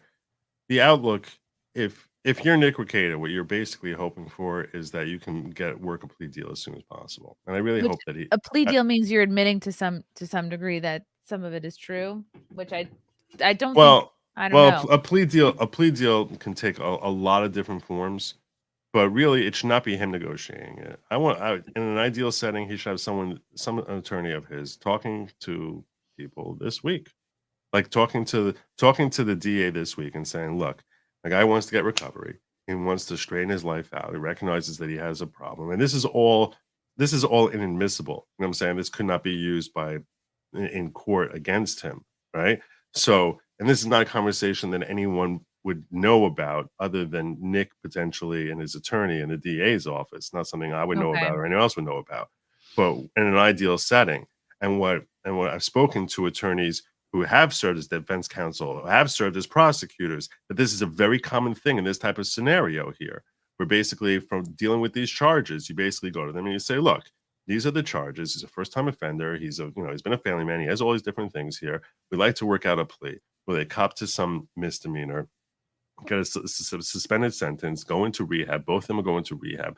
Maybe one of them cops to like a felony with, and you have basically in contemplation of the case is being discharged, that they have to, upon the condition that they successfully complete rehab and keep getting drug tested for the next 12 months, or perhaps even longer, and basically compel them to stay clean, and let them get back together with their kids, put down a timetable that you successfully get this, you can get kids, and have everything sorted out. And like I said, that's a win for the state. That's a win for everyone. And these are deals which are commonplace from what I'm told. Like this is something that the state does very frequently when they're dealing with a first-time offender who, just they found drugs in their house. Yeah. So Okay. I pray that Nick is doing this. I want him to go through rehab. I want him to get fixed up. I want him to have that redemption arc. Right now, looking at him is unsettling. It's bothersome. that this is the Nick that I know, and I really want to see. I want to see It him is do sad. great. Yeah, it's like it's definitely aged him. Above all else.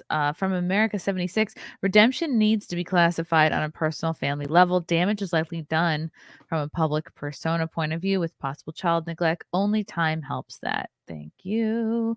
Hamilton, congrats on baby Frank. Great show. Thank you, J and C. Thoughts on Nick out on 50K bail, but not Kayla? I don't know Yeah. about that. All Huh. right. Well, Oh, so that's how he was released, right? It no, was no. no? So at the time of the arraignment, the way it works in Minnesota. So here's a little legal background I can give you based on my research over the last week or so.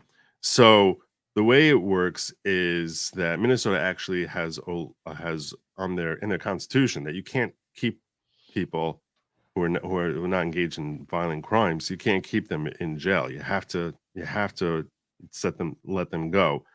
You can try and tie them in only if there's some sort of flight risk to ensure that they're going to come back. So what they basically do is they say you can pick your poison. You can either pay us bond, give us a fat load of money, which in this case for Nick and Kayla was each $50,000. You don't pay the actual $50,000. Normally you'll pay a bondsman like 10% of that, and show them that you're good for the money, and you never get that money back, and you give the bondsman $5,000, and the bondsman commits to the state that they're going to cover the $50,000.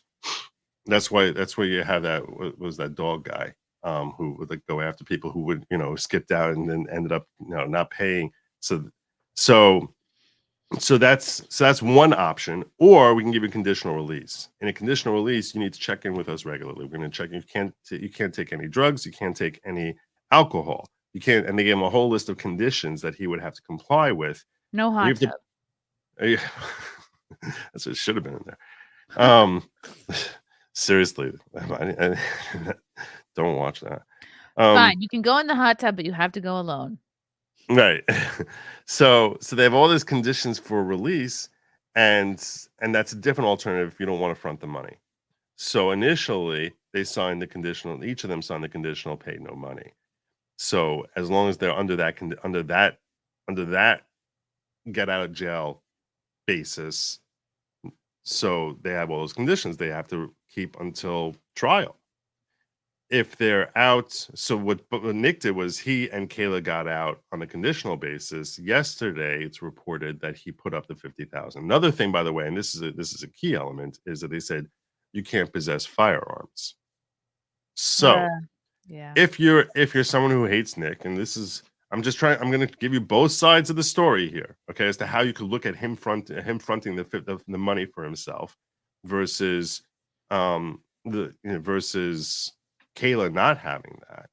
So you can look at it and you can say, okay, Nick, if you think Nick is demon spawn, in that case you assume, oh, he did this because he doesn't want to be tested, so he can go back and use drugs and alcohol and basically be he has no contrition, he has no accountability, and he just wants to jump right back on that wagon and basically live his whorish demonic lifestyle. That's what people who hate Nick are definitely going to assume, and there's no way to prove that's wrong. There's really no way to know that that's wrong, short of him copping to a deal sometime in the next couple of days. There's no reason to assume that that's wrong, right? I mean, let's face it. If you're Nick, what you're going to say is, I have millions of people who hate me now, and my address and all my information is now public information displayed for the world, and all these people hate me, and I can't defend myself because I'm not allowed to possess a gun. So right. I need like you would like move, right? Wouldn't that be the first thing you do when you start getting your life back together? Is be like, okay. So he's like, I can't even walk the streets here. My wife can't walk the streets here, and because of the levels of hate we're getting, and I can't even possess a gun to defend myself from some lunatic that's out there. So that's not that. So he would say that's not a viable situation. I'm going to cough up that money so I can get my guns back. It's got nothing to do with drugs. That's what Nick would say. And which is the truth? I'll tell you right now. I don't know. It really could be. I have I have concerns. Like everyone else, that the reason he Yeah. posted that money is because he wants to use drugs and use Mhm. alcohol and not get tested. And but at the same time, I also know that the issue about him not being able to defend himself because he's not allowed to possess guns, that's a Right. genuine issue. Yeah. So, and that would explain, and I guess that would explain why you only do it for one, not the other, right? Like that. Oh. Why would Kayla need to possess? I mean, does she have to possess guns also?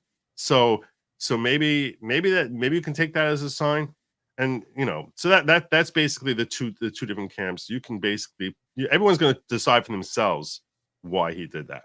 No one's Yeah. going to believe him. No one's going to believe me. I don't even know. I'll tell you right now. If you ask me what I think his heart of hearts is thinking when he's paying that, I don't know. I don't know. I have grave Yeah. concerns that it's for the drugs, but I also do think or for alcohol. And again, I don't know that he's ever used drugs, but I can't ignore what I'm seeing here. So Yeah. Yeah. Christoph Muller Olson, thanks for the super chat. According to Aaron, all four went to church together at least once. The sermon was about adultery and debauchery that day. Oh my gosh, that's so funny. Either it was a coincidence or it was tailor made to them. or it was made up. Or it was made up. Wartooth, his dealer must be crapping in his pants right now. Yeah, I guess if that's true, it's a lot of money he's gonna lose. But I'm sure he'll find some. I don't think somewhere he's else to be go. concerned about a lot of money being Yeah. lost. I think it's that he's afraid Nick's going to turn on it. Oh, you could. How does that help you out? You'd be like, oh, it was Well, maybe good part of dealer. copping to it. Maybe part of copping to a deal is that he. I don't know, but it could be like, okay, who's your source? If you want to get a deal, you Oh, need to tell wow. us who your source is. Okay.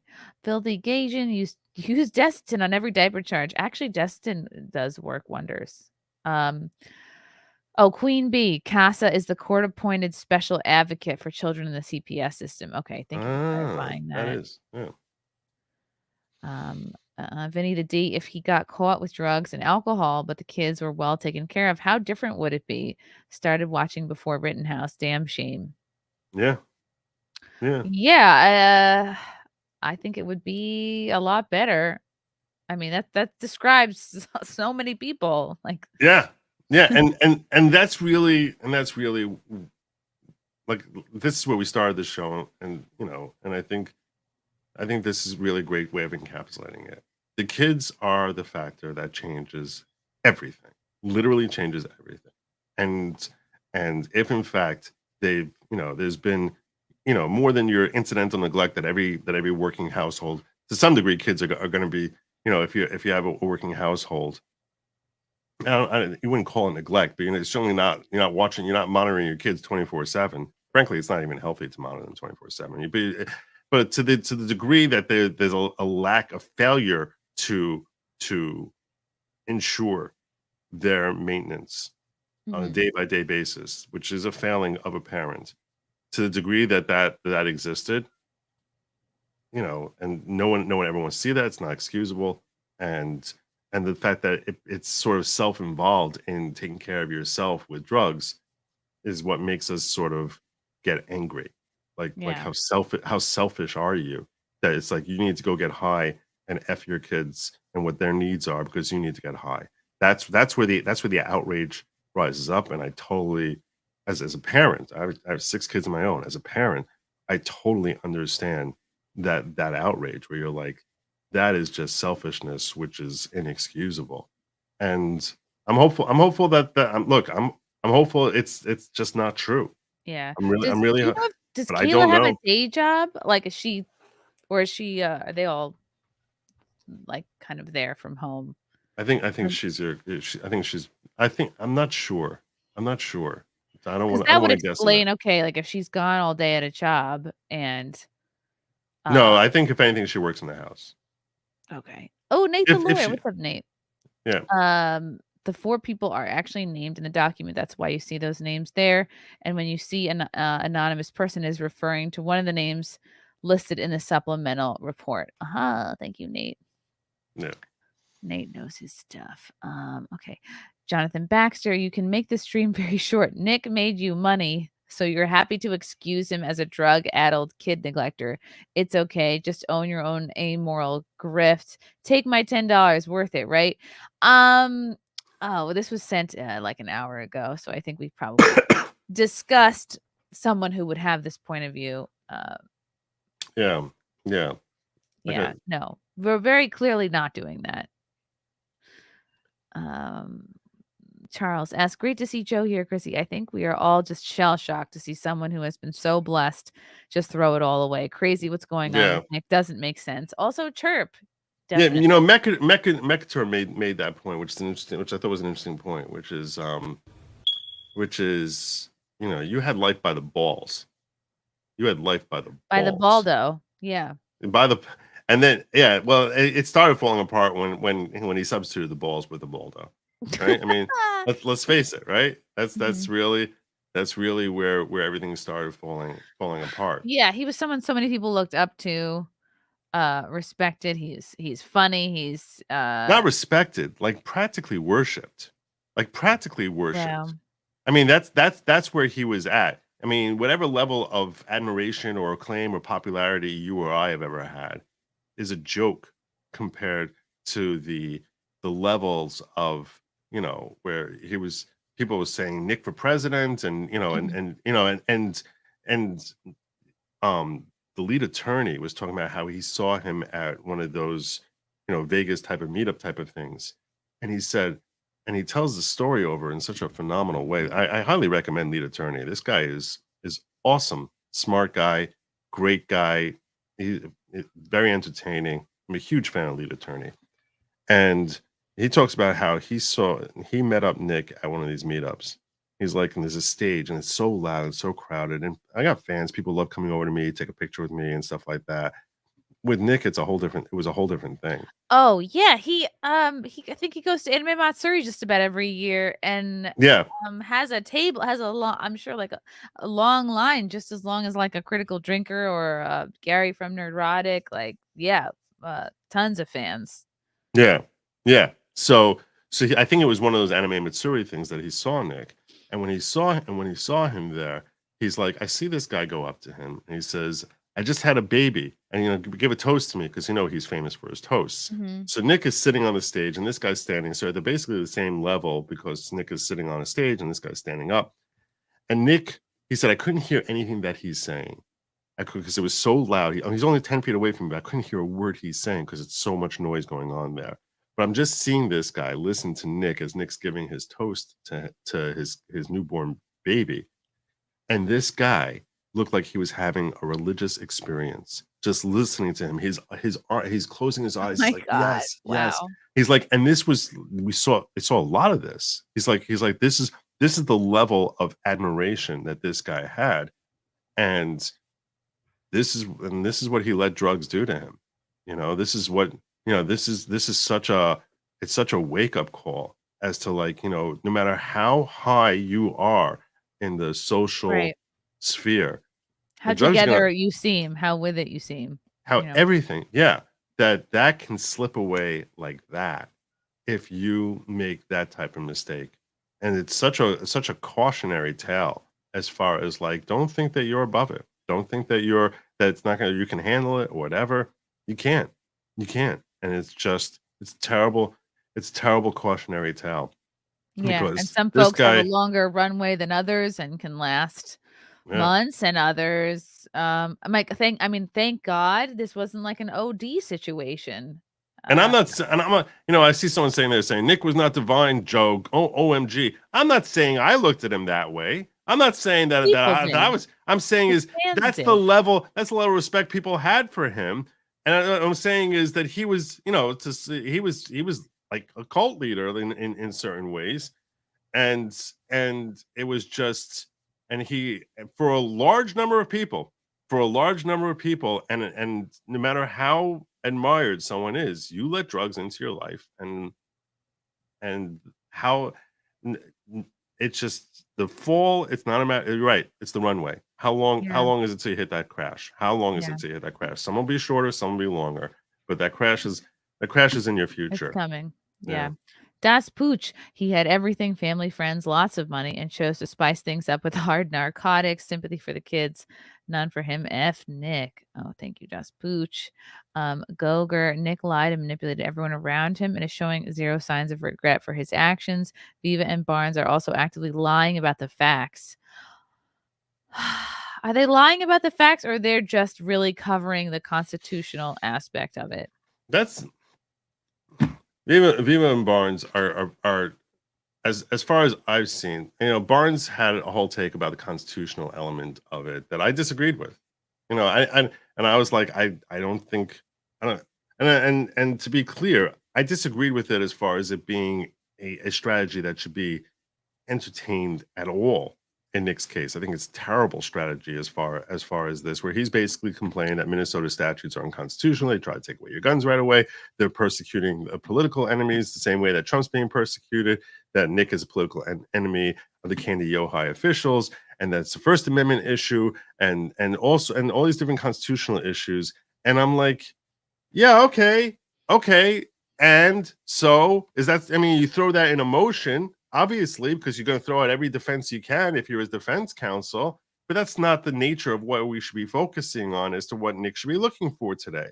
And he's looking at it as from like, look, we've seen these abuses all over the country, and basically trying to imply that I'm next, you're next, that if you're not down with the program, you're going to be the next one here, and that Nick's became the next one. Everyone sees his streams and sees what happens with the degeneracy and all the other stuff that was happening there. And they're like, dude, wake the F up. This dude's on drugs. He needs help. So why are you starting to sit here talking about constitutional issues when everyone who looks at him can tell he needs help? So they're getting a lot of backlash for taking that constitutional angle when people are like, this is this guy's life and his kid's life and all this other stuff, and you don't give an F about that. All you care about, you're talking about the Constitution. And Barnes is like, no, I see this happening to every one of us. Right. Didn't he represent Alex Jones? So no, he didn't represent Alex Jones. That was Norm Pattis who represented Alex Jones. Okay. But I think he was involved. He's been involved in a number of different cases. So I think he was in some sort of stage involved, but he didn't end up becoming the lawyer who defended him at trial. Okay. Yeah. Good to know. I'm going to blow through a couple more of these. I draw local moms, Grift King, mugshot, tote bags, Lincoln bio. Don't know what that means, but thank you. Good night, mister. You can't handle the truth. GIF. Oh my God. I never know if it's GIF or GIF. I'm such a boomer. A GIF inserted here. All right, I'm going to go see myself out. Meredith G, to justify taking the kids away, they need to be in imminent danger, not just neglected. The kids would be worse off in the system. Thank you, Meredith. I don't think that's the way CPS actually operates.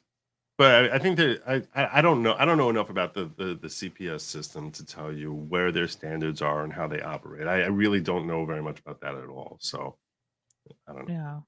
Casey, intersecting truth. Thank you, Casey. Another Griff King, Nikki Rackets. So okay. Tro, there is a video of April at church. Yes, we just saw that. Thank you, Nathan. See, that clip is super short. Can't even see him stand. It is bubble guts. I think that's a short height joke. I think. Whoops. Okay. I'm retarded. Okay. Bubble Guts opinion on Aaron Imholte running around blabbing. Aaron is a showman. He is a radio host. He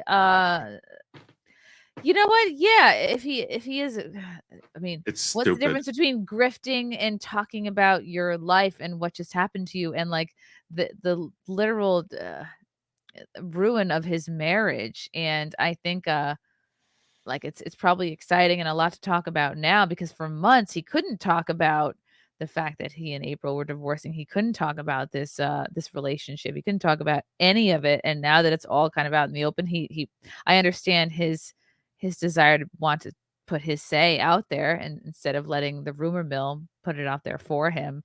But yeah, I mean, I think once the dust settles, he'll probably be pretty sad. Like his fucking marriage is over. Well, I don't know. I saw Legal Mindset sharing a clip of Aaron Imholte saying that he saw Legal Mindset telling him to stop going around blabbing, and that he's right. He's just on it. And then That night he's on with Alex Stein. The next day he's like, this is my last stream ever. I'm done. But he was I'm not talking already about this booked. anymore.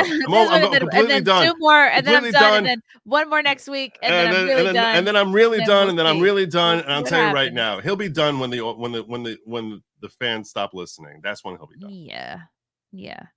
Eric O'Sullivan, perhaps the local police are trying to break their local drug ring and need Nick to give up his dealer. Cui bono? Am I retarded? Is it CU? I don't know. Cui bono. Thanks, Chrissy. Have a great day. Thank you, Could Eric. be. It's an interesting thought that Eric had. It could be that they're after some bigger fish, but who knows? Yeah. Oh my god, I just realized the dog was right there. Trucker 18. Nick has 2 hoes, 1 for the marriage and 1 for the blow. Thank you, sir. See, that's because he only got a car with two doors in it. If he had 4 doors, 4 doors, more whores. more. Gemma, Joe, do you still think he only had the shakes under the desk? Do you actually think that he was having sex there? The first time I saw the video, I thought he was jerking off.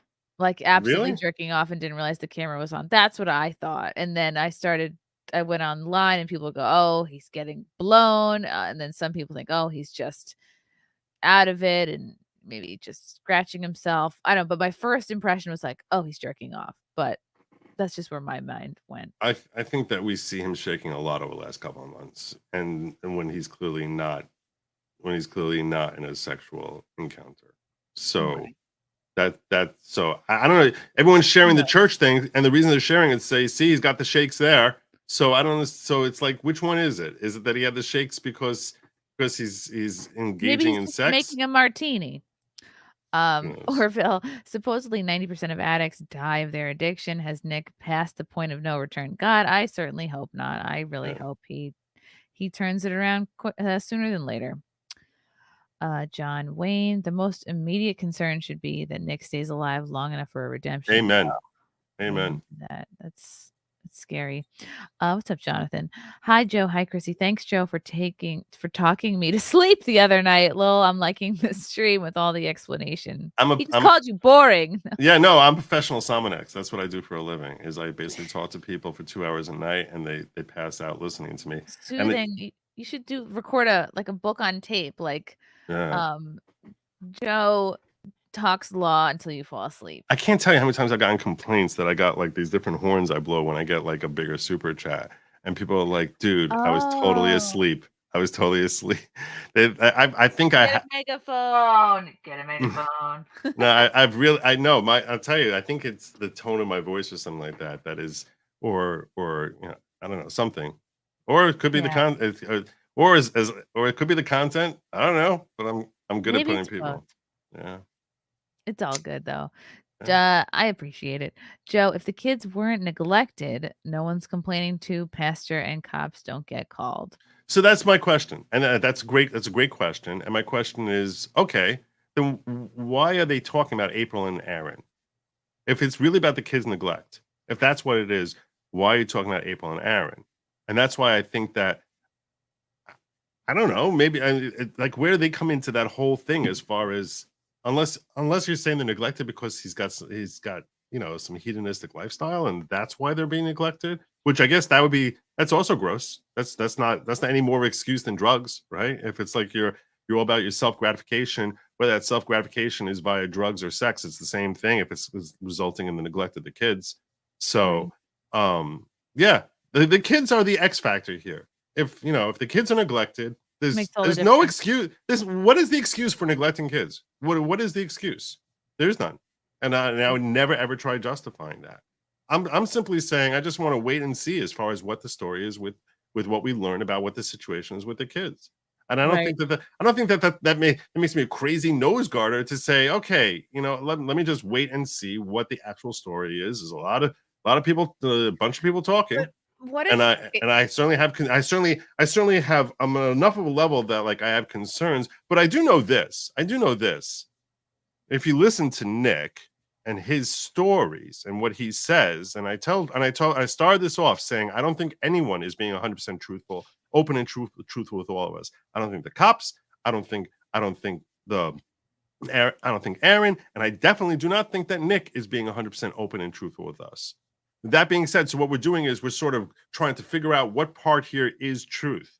And the one area he's never gonna he would if he is using drugs, which most of us assume he is.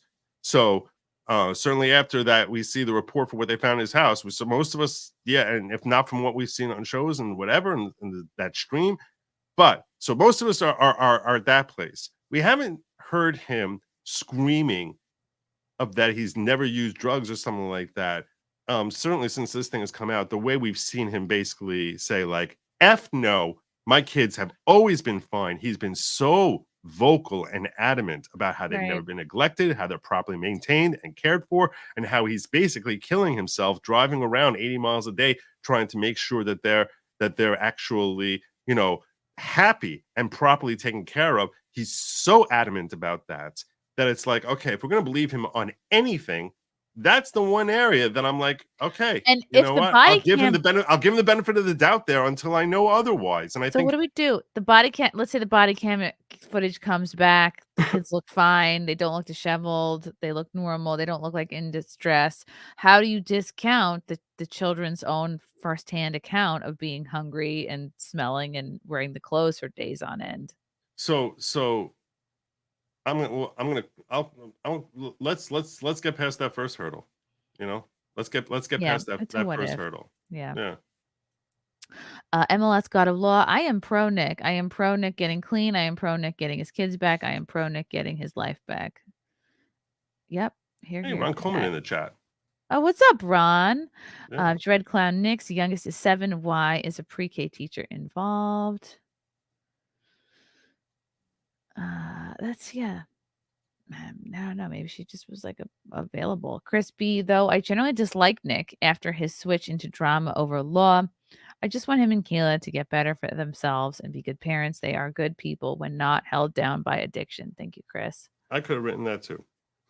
Charles S. Joe, will Nick be disbarred for this? So in the state of Minnesota, I went through one of the first things that I did was I tried to figure out the impact this would have on him. Is a day or so after his arrest, I went through Minnesota history with how they deal with lawyers who get convicted or facing drug issues and stuff like that. The best I can tell you is this.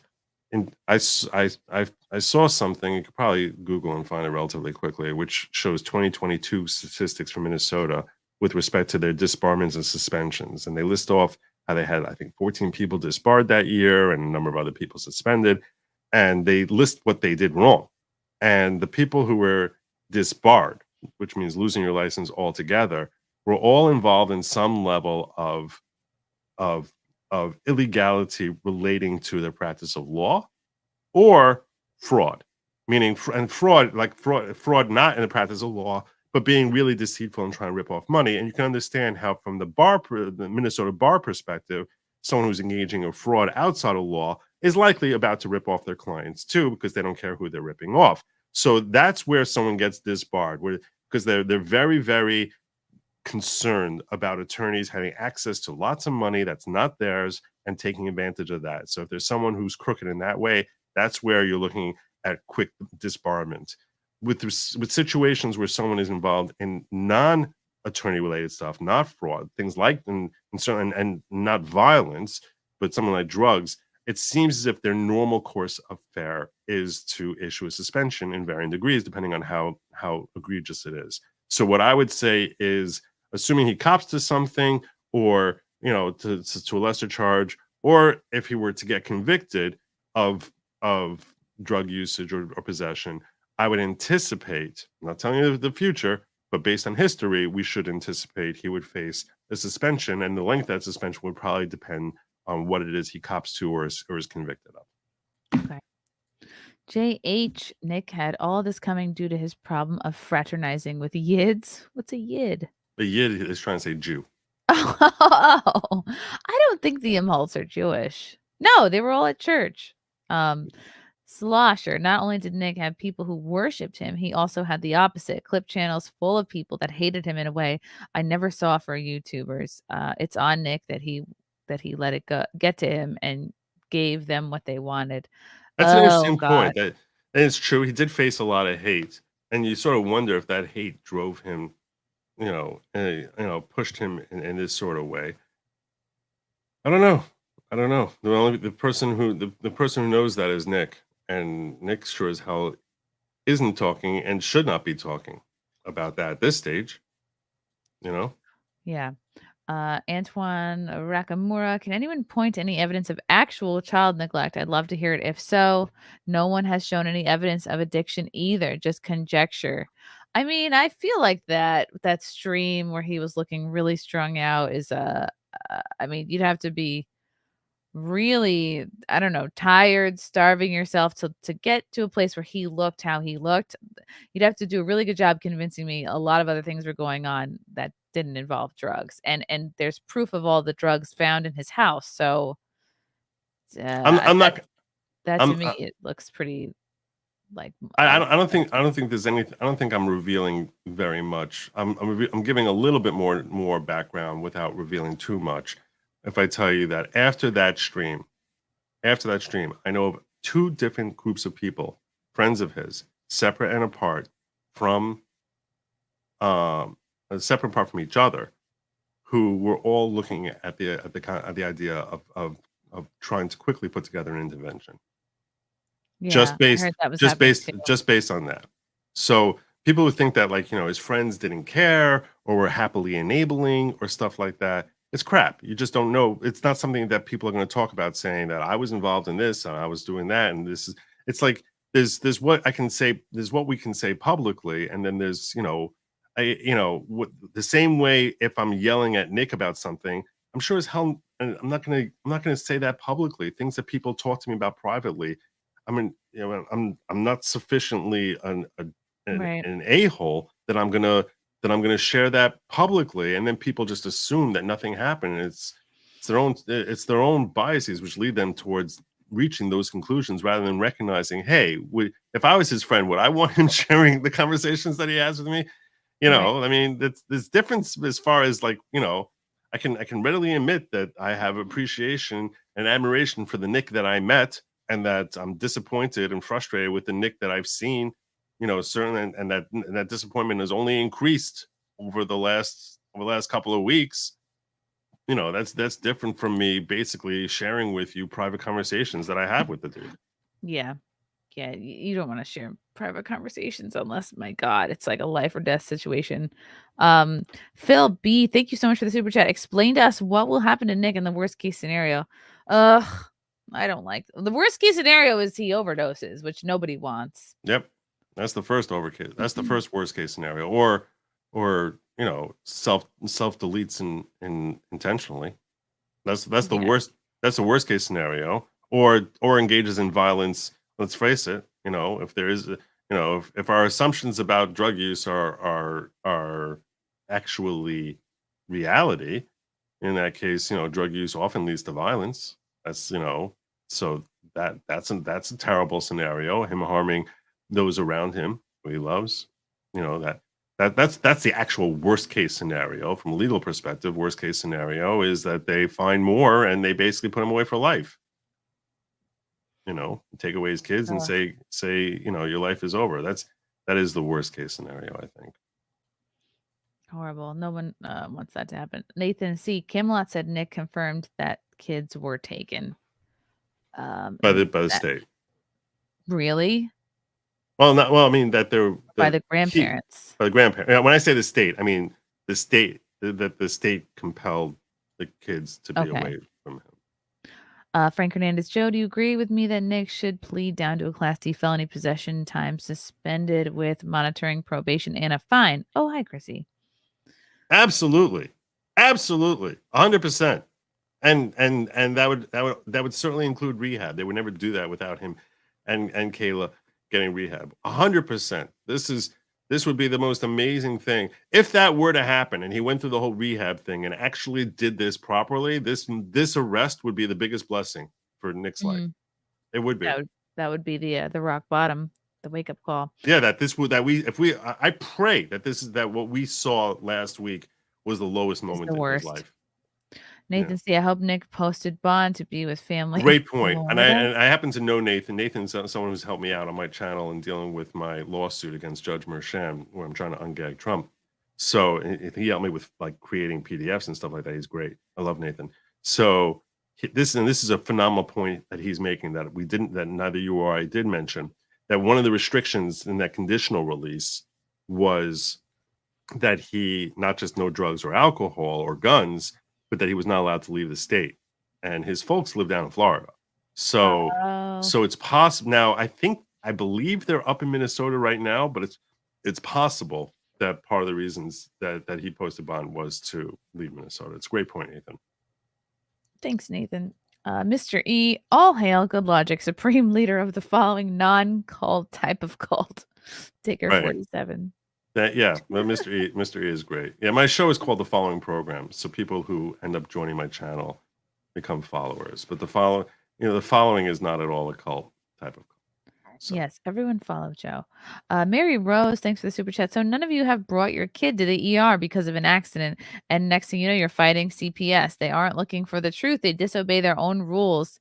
They bully and get a lawyer and never agree. You know, it's interesting. When I gave birth, there was like social workers come right in. They ask me and Frank all sorts of personal questions like, what do you do for work? Where do you live? Who do you live with? Like, got all up in there. And then when I had a little bit of a postpartum melty that involved some 3 a.m. crying and roaming the halls, then the nurse, she like ratted on me. She narked and sent another social worker to my room the next morning. So I didn't appreciate that. And I was like, I'm fine. I'm just crying. I'm just crying all night. Big deal.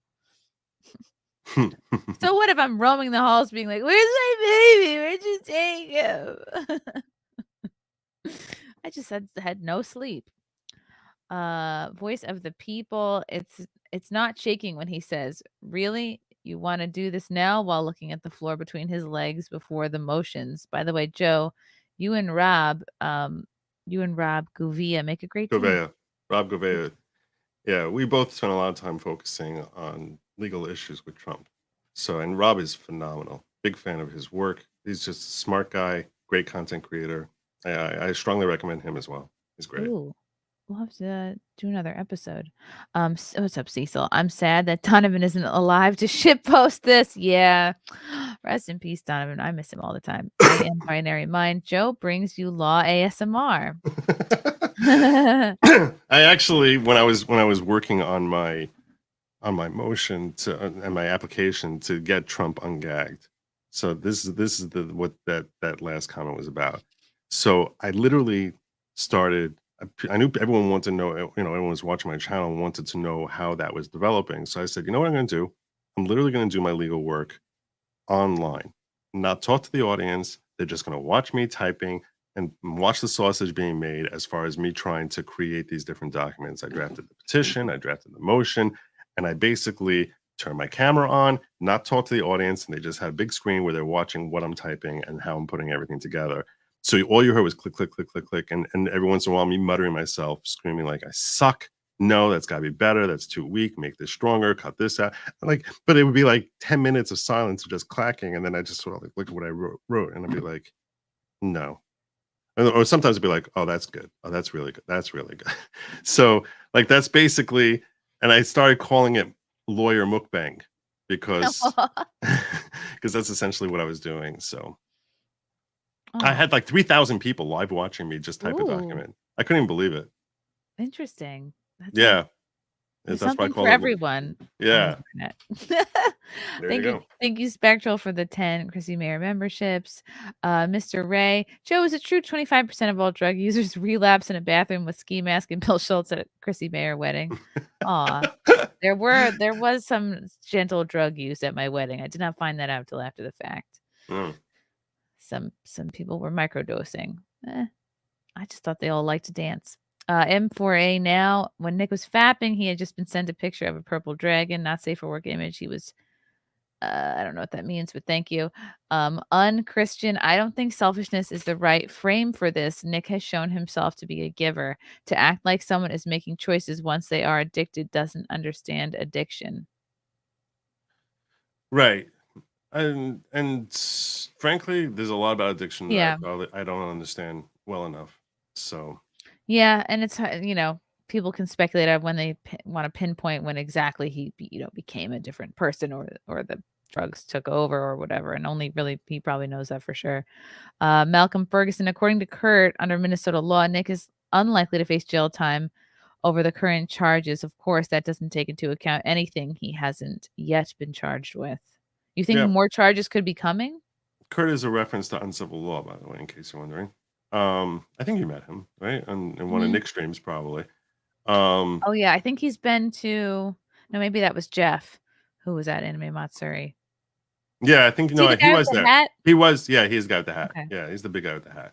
So, and wait, his name's Kurt. I've been calling him Jeff for months. No, there's two different people. There's Kurt and there's Jeff. Okay.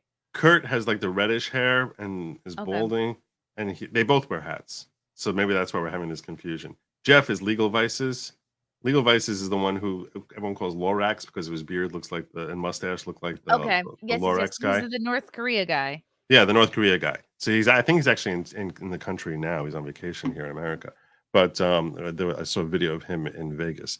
But or no, actually South Korea. North Korea would be right. That would be bad Korea. That is the bad Korea versus good Korea.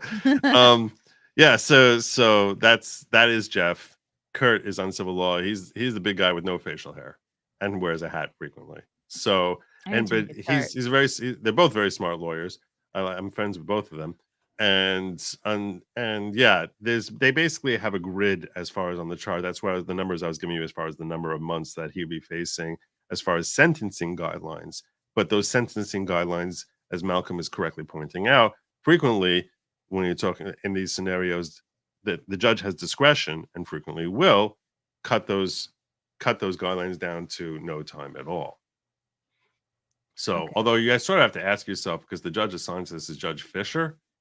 And Judge Fisher is the case that he has his Monty lawsuit with, and he has said some pretty terrible things about Judge Fisher, which is not a good situation for him to be in front of her in that context. If you're worried about him, getting a lenient sentence from a judge, you don't really want to be going from a judge that you publicly bashed as being a terrible judge. That's just maybe she could have forgotten about that. Maybe. Awesome. Antoine, what drugs were found? Document says 26 grams of both ketamine and cocaine combined, but it also says the container's weight was included. A lot of assumptions. Yeah. It seems like mostly just those two. Yeah. What's weird is if you look through the cocaine numbers, and I ran through the numbers. When I ran through the numbers, I came out to 26 points that were reported. There's 26.6 grams of coke. Then in addition to that, they reference 8 ketamine pills. I don't know enough about Minnesota criminal defense law. And I would have concerns if I was his attorney. I would have concerns that that 26 grams is not including the ketamine, and the ketamine is on top of that, which could make it more difficult for him to get out of that level 2, that higher level 2 offense, and get back down into the level 3. So it's an interesting question, and it's just we have to sometimes we need to recognize that we're at a stage here which is really early in this whole process. So it's very premature to assume how anything is going to work. Riley, thank you for being a real friend, holding him accountable, recognizing he needs help, and not instantly throwing him under the bus. It means a lot. I don't know. I wonder if that's directed at both of us, or probably more so you. MF Coom, worst case scenario is he does something to Aaron. That would be very unwise. Very stupid. Like meaning Nick does something to Aaron, but I don't think he's got a reason to do that. M4A now. Pantomiming definition: dramatic entertainment in which performance expressive meaning. It's miming. AKA Nick was fake fapping. Oh, okay. Steele said, oh God, Aaron's in the chat. Hello, Aaron. You're at fault, Chrissy. This is distasteful. Okay. Everyone else is at fault. Everyone else. Spell my name wrong. Antoine, how's anyone think affidavit for a warrant is defensible? How does anyone think an affidavit for a warrant is defensible? Oh. Yeah, so I went through the whole warrant law in on a stream a couple of days ago when they broke out the probable cause basis for issuing a warrant. So the law is that you need to have a substantial basis that you need to look at the totality of circumstances. In other words, you know that you can't just go into someone's house. Thank God we live in America where you have to get a search warrant. Well, when is a search warrant supposed to be issued? So, search warrant in the case of Illinois versus, it was a Supreme Court decision of Illinois versus, I'm going to forget the name, Graves? I'm not sure, something with a G, came out and said that you look at the totality of circumstances, and then there has to be a substantial basis to basically find that, to believe that you're going to find illegal conduct, activity, or evidence of illegal conduct or activity in order to justify a search warrant. In the state of Minnesota, what they basically say, the Minnesota Supreme Court has taken that case and said that we think that there's supposed to be a lot of deference that's given to the search warrant. So if you're looking to overturn the search warrant at this, which is where the stage we're at now, you can have questions as to the legitimacy of the search warrant and what was there, but there has to be enough that if you want to overturn it at this stage and say that it was unconstitutional, that we're going to give a lot of deference to the judge who decided it, and that you can't, that any one factor that is insufficient doesn't get knocked out altogether, but you can look at a whole bunch of things that each of them independently look like they're not significant, look at the totality of circumstances, and conclude that there's enough here to believe that you're likely to satisfy the Supreme Court standard that you're going to find illegal conduct or illegal or illegal possession. So, and also they say that whatever and this is a key thing here, whatever the judge decides, you're not reviewing it de novo. You don't review it anew. You're basically looking to see, was this judge crazy when they issued the search warrant? And was this something that's remotely justifiable for him or her to come to a conclusion that they think that drugs can be found here? And I think that given that wide latitude that is given to the judge in this situation, you can sit here and think and believe, and maybe you're correct, that she was biased and that's why she issued this. She hates Nick and that's why she did it, because Nick's been bashing her publicly online and that's why she did this. And that's what Barnes would say. And it's very possible that that's correct. It's also very likely, even if that is true, it's very likely that an appellate court would look at that and say, well, we got to give her the benefit of the doubt because we try to protect warrants and assume that they're okay.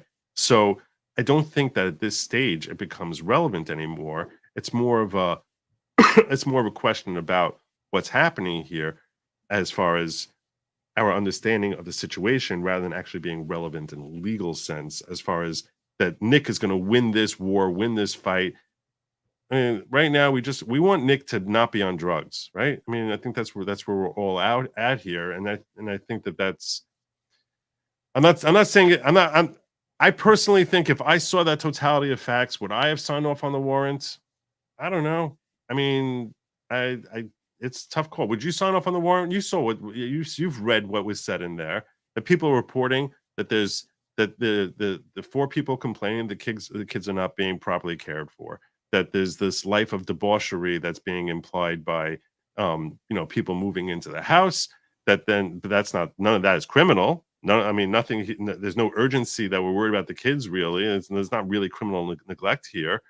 So right, Aaron did give one of them a can of SpaghettiOs, so right. That. Did they include that in the report? That is kind of a crime. No, but then they talked about the streams that he saw and the white powder they thought they saw on his nose, the visible stuff that they saw from his videos, the weight loss, the marks all over his body, the judge being told that they're track marks, even though they probably weren't. But that's what she had to rely on at the time. That someone claims that they saw injection points, if not track marks, which I think was that was BS. Because like I said, there were no needles. I don't think he's used needles. I can tell you that if you ask me my opinion, do I think he used drugs? I don't know that he did, but do I think he used drugs? That's my take. I think he's used drugs. Do I think he's used needles? Absolutely not. because you don't have any, you don't have any needles in the house. So then Yeah. how are you getting track marks? But Right. if she was wrong and that's what she saw, and there's enough different totality here, you can understand her saying, I think you're going to find drugs in that house. He shoots in his own studio. That's another thing that's in the affidavit. He shoots in his own studio, which is in his basement. So we know that's, and here's a stream from a couple days ago where he looks like he's high as a kite and seems to have white substance on his nose. And so do I think in totality of circumstances, you're going to find drugs in that house? More likely than not. Is there enough substantial elements here? You can understand someone saying, yeah. And I don't think that's a crazy take. If this came to me on appeal, I'll tell you right now, if this came to me on appeal, there's no way in hell I would overturn this warrant. Me personally, if I was sitting as a judge in appellate court in Minnesota and you said, unless there's something that I don't know right now, if I was sitting on appellate court, there's no way in heck I would overturn. Now you can say the standard isn't high enough, okay, but that's a Supreme Court decision. That's not, you don't play with Nick's life trying to fight over changing the world and changing the law on that. So. Yeah. Antoine says it requires reliable info. 3 degrees of hearsay equals BS. Yeah, you're right. And the veracity, and he's correct in that standard also, the veracity and reliability of the people who are reporting. And, if it's people who hate him, which, it's even in the report, they recognize that there's a falling out between Aaron and I don't know if Aaron was the source or not. I have no idea. It's not really clear who these anonymous people are. And whether or not he is a source, I don't know. And we don't know whether the people in church who maybe could be people he told to go kill themselves and they hate him also. You know what I'm saying? I mean, would that shock you? Would that shock you if Nick said some fellow parishioners, someone basically made a comment to him asking who the woman is with him and he said, none of your business, go kill yourself? Would that shock you that they were like, that seems extreme for church. That seems like more of a what you know of Nick. If I told you that happened, I'm not saying it did happen. He never told me anything like that at all. He's never taught me anything about any experiences he's had in church. I'm simply saying, we've seen how he talks sometimes. That the idea that he pissed off some of his fellow parishioners with his conduct, would that shock anyone? Anyone? Chrissie, you'd be shocked. I can't believe that. I don't know. It's church. I can't believe that fellow church goer that Nick offended. Come on. If anyone poked their nose, if some Karen from church basically came over and started poking questions into busybody. So if he saw some busybody, you think he wouldn't tell them to go F themselves? He might say go kill yourself. He might say seems pretty extreme. Okay, he might not say that, but you don't think he would tell them go F themselves? Maybe, perhaps. It's Nick. It's Nick. Come on. Sherry would definitely. I'd be shocked if he wouldn't. Sherry Lawlessness, I'm here stalking Joe. I'm gonna blow through the couple of these. I'm sorry, I've been rambling. I have to land this plane. No, but you're great. You're great. This has been so much fun. Ron Martin leftist persecuted Rush Limbaugh for an addiction scandal, yet he overcame and continued his show. Nick can do the same. SJWs are the real threat. Thank you, Ron. Yeah, I hope he gets better.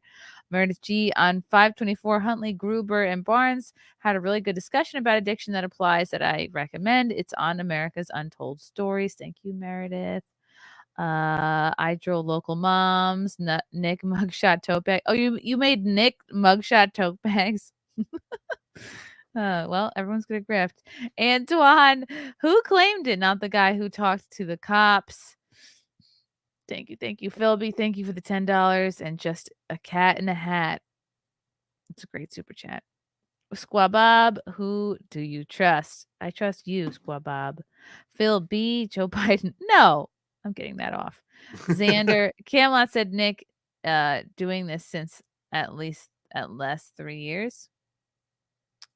I don't know what exactly that means. Antoine, drug use isn't the basis for warrant. Neglect is. That's mistaken. He's mistaken about that. You're mistaken.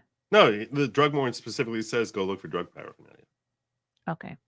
Grumkle, Nick's situation is just the same as a midlife crisis plus a lottery win. Well, he did admit that he was having a midlife crisis, but oh my God. Joe, this was great. We could we'll have to do this again and talk about your ungag Trump situation because that's I had a lot of fun here. This was cool hanging out with you. Thank you to the chat. Where else can people find you? Well, on YouTube, I'm at 97,900 right now. Oh, so close! Wow. So I can taste it. I can taste it. Like it's like it's almost like if Nick stuck his tongue onto his nose, he could just taste it. It's a sneeze away. It's Sneeze away. Yes. So yeah, I can. Yeah. So that's and my channel's called Good Logic, like the you see spelled in my name over here. And if you can come on over, I hang out for a couple hours every single night. And I also have a locals, which is goodlogic.locals.com. I go into more detail. I try to talk a little bit more about philosophy and like practical philosophy for life. You Yeah, know, like listen to it while you fall asleep. It's very yes, soothing. very soothing, the dulcet tones of Good Logic. Tuan, because drugs with kids equals neglect. Yes, thank you. Nick's heat allergy meds are inject. No, I don't think he does injectables either. Oh my gosh, you guys have been great. Thank you so much for all of the super chats. God, I feel like I could do a whole other stream about this. There's just so much to unpack. Who knows? Maybe we will. Thank you so much, Joe, for jumping on. I have to go Godspeed. drain my boobs. Thank you, chat, and we'll see you next time.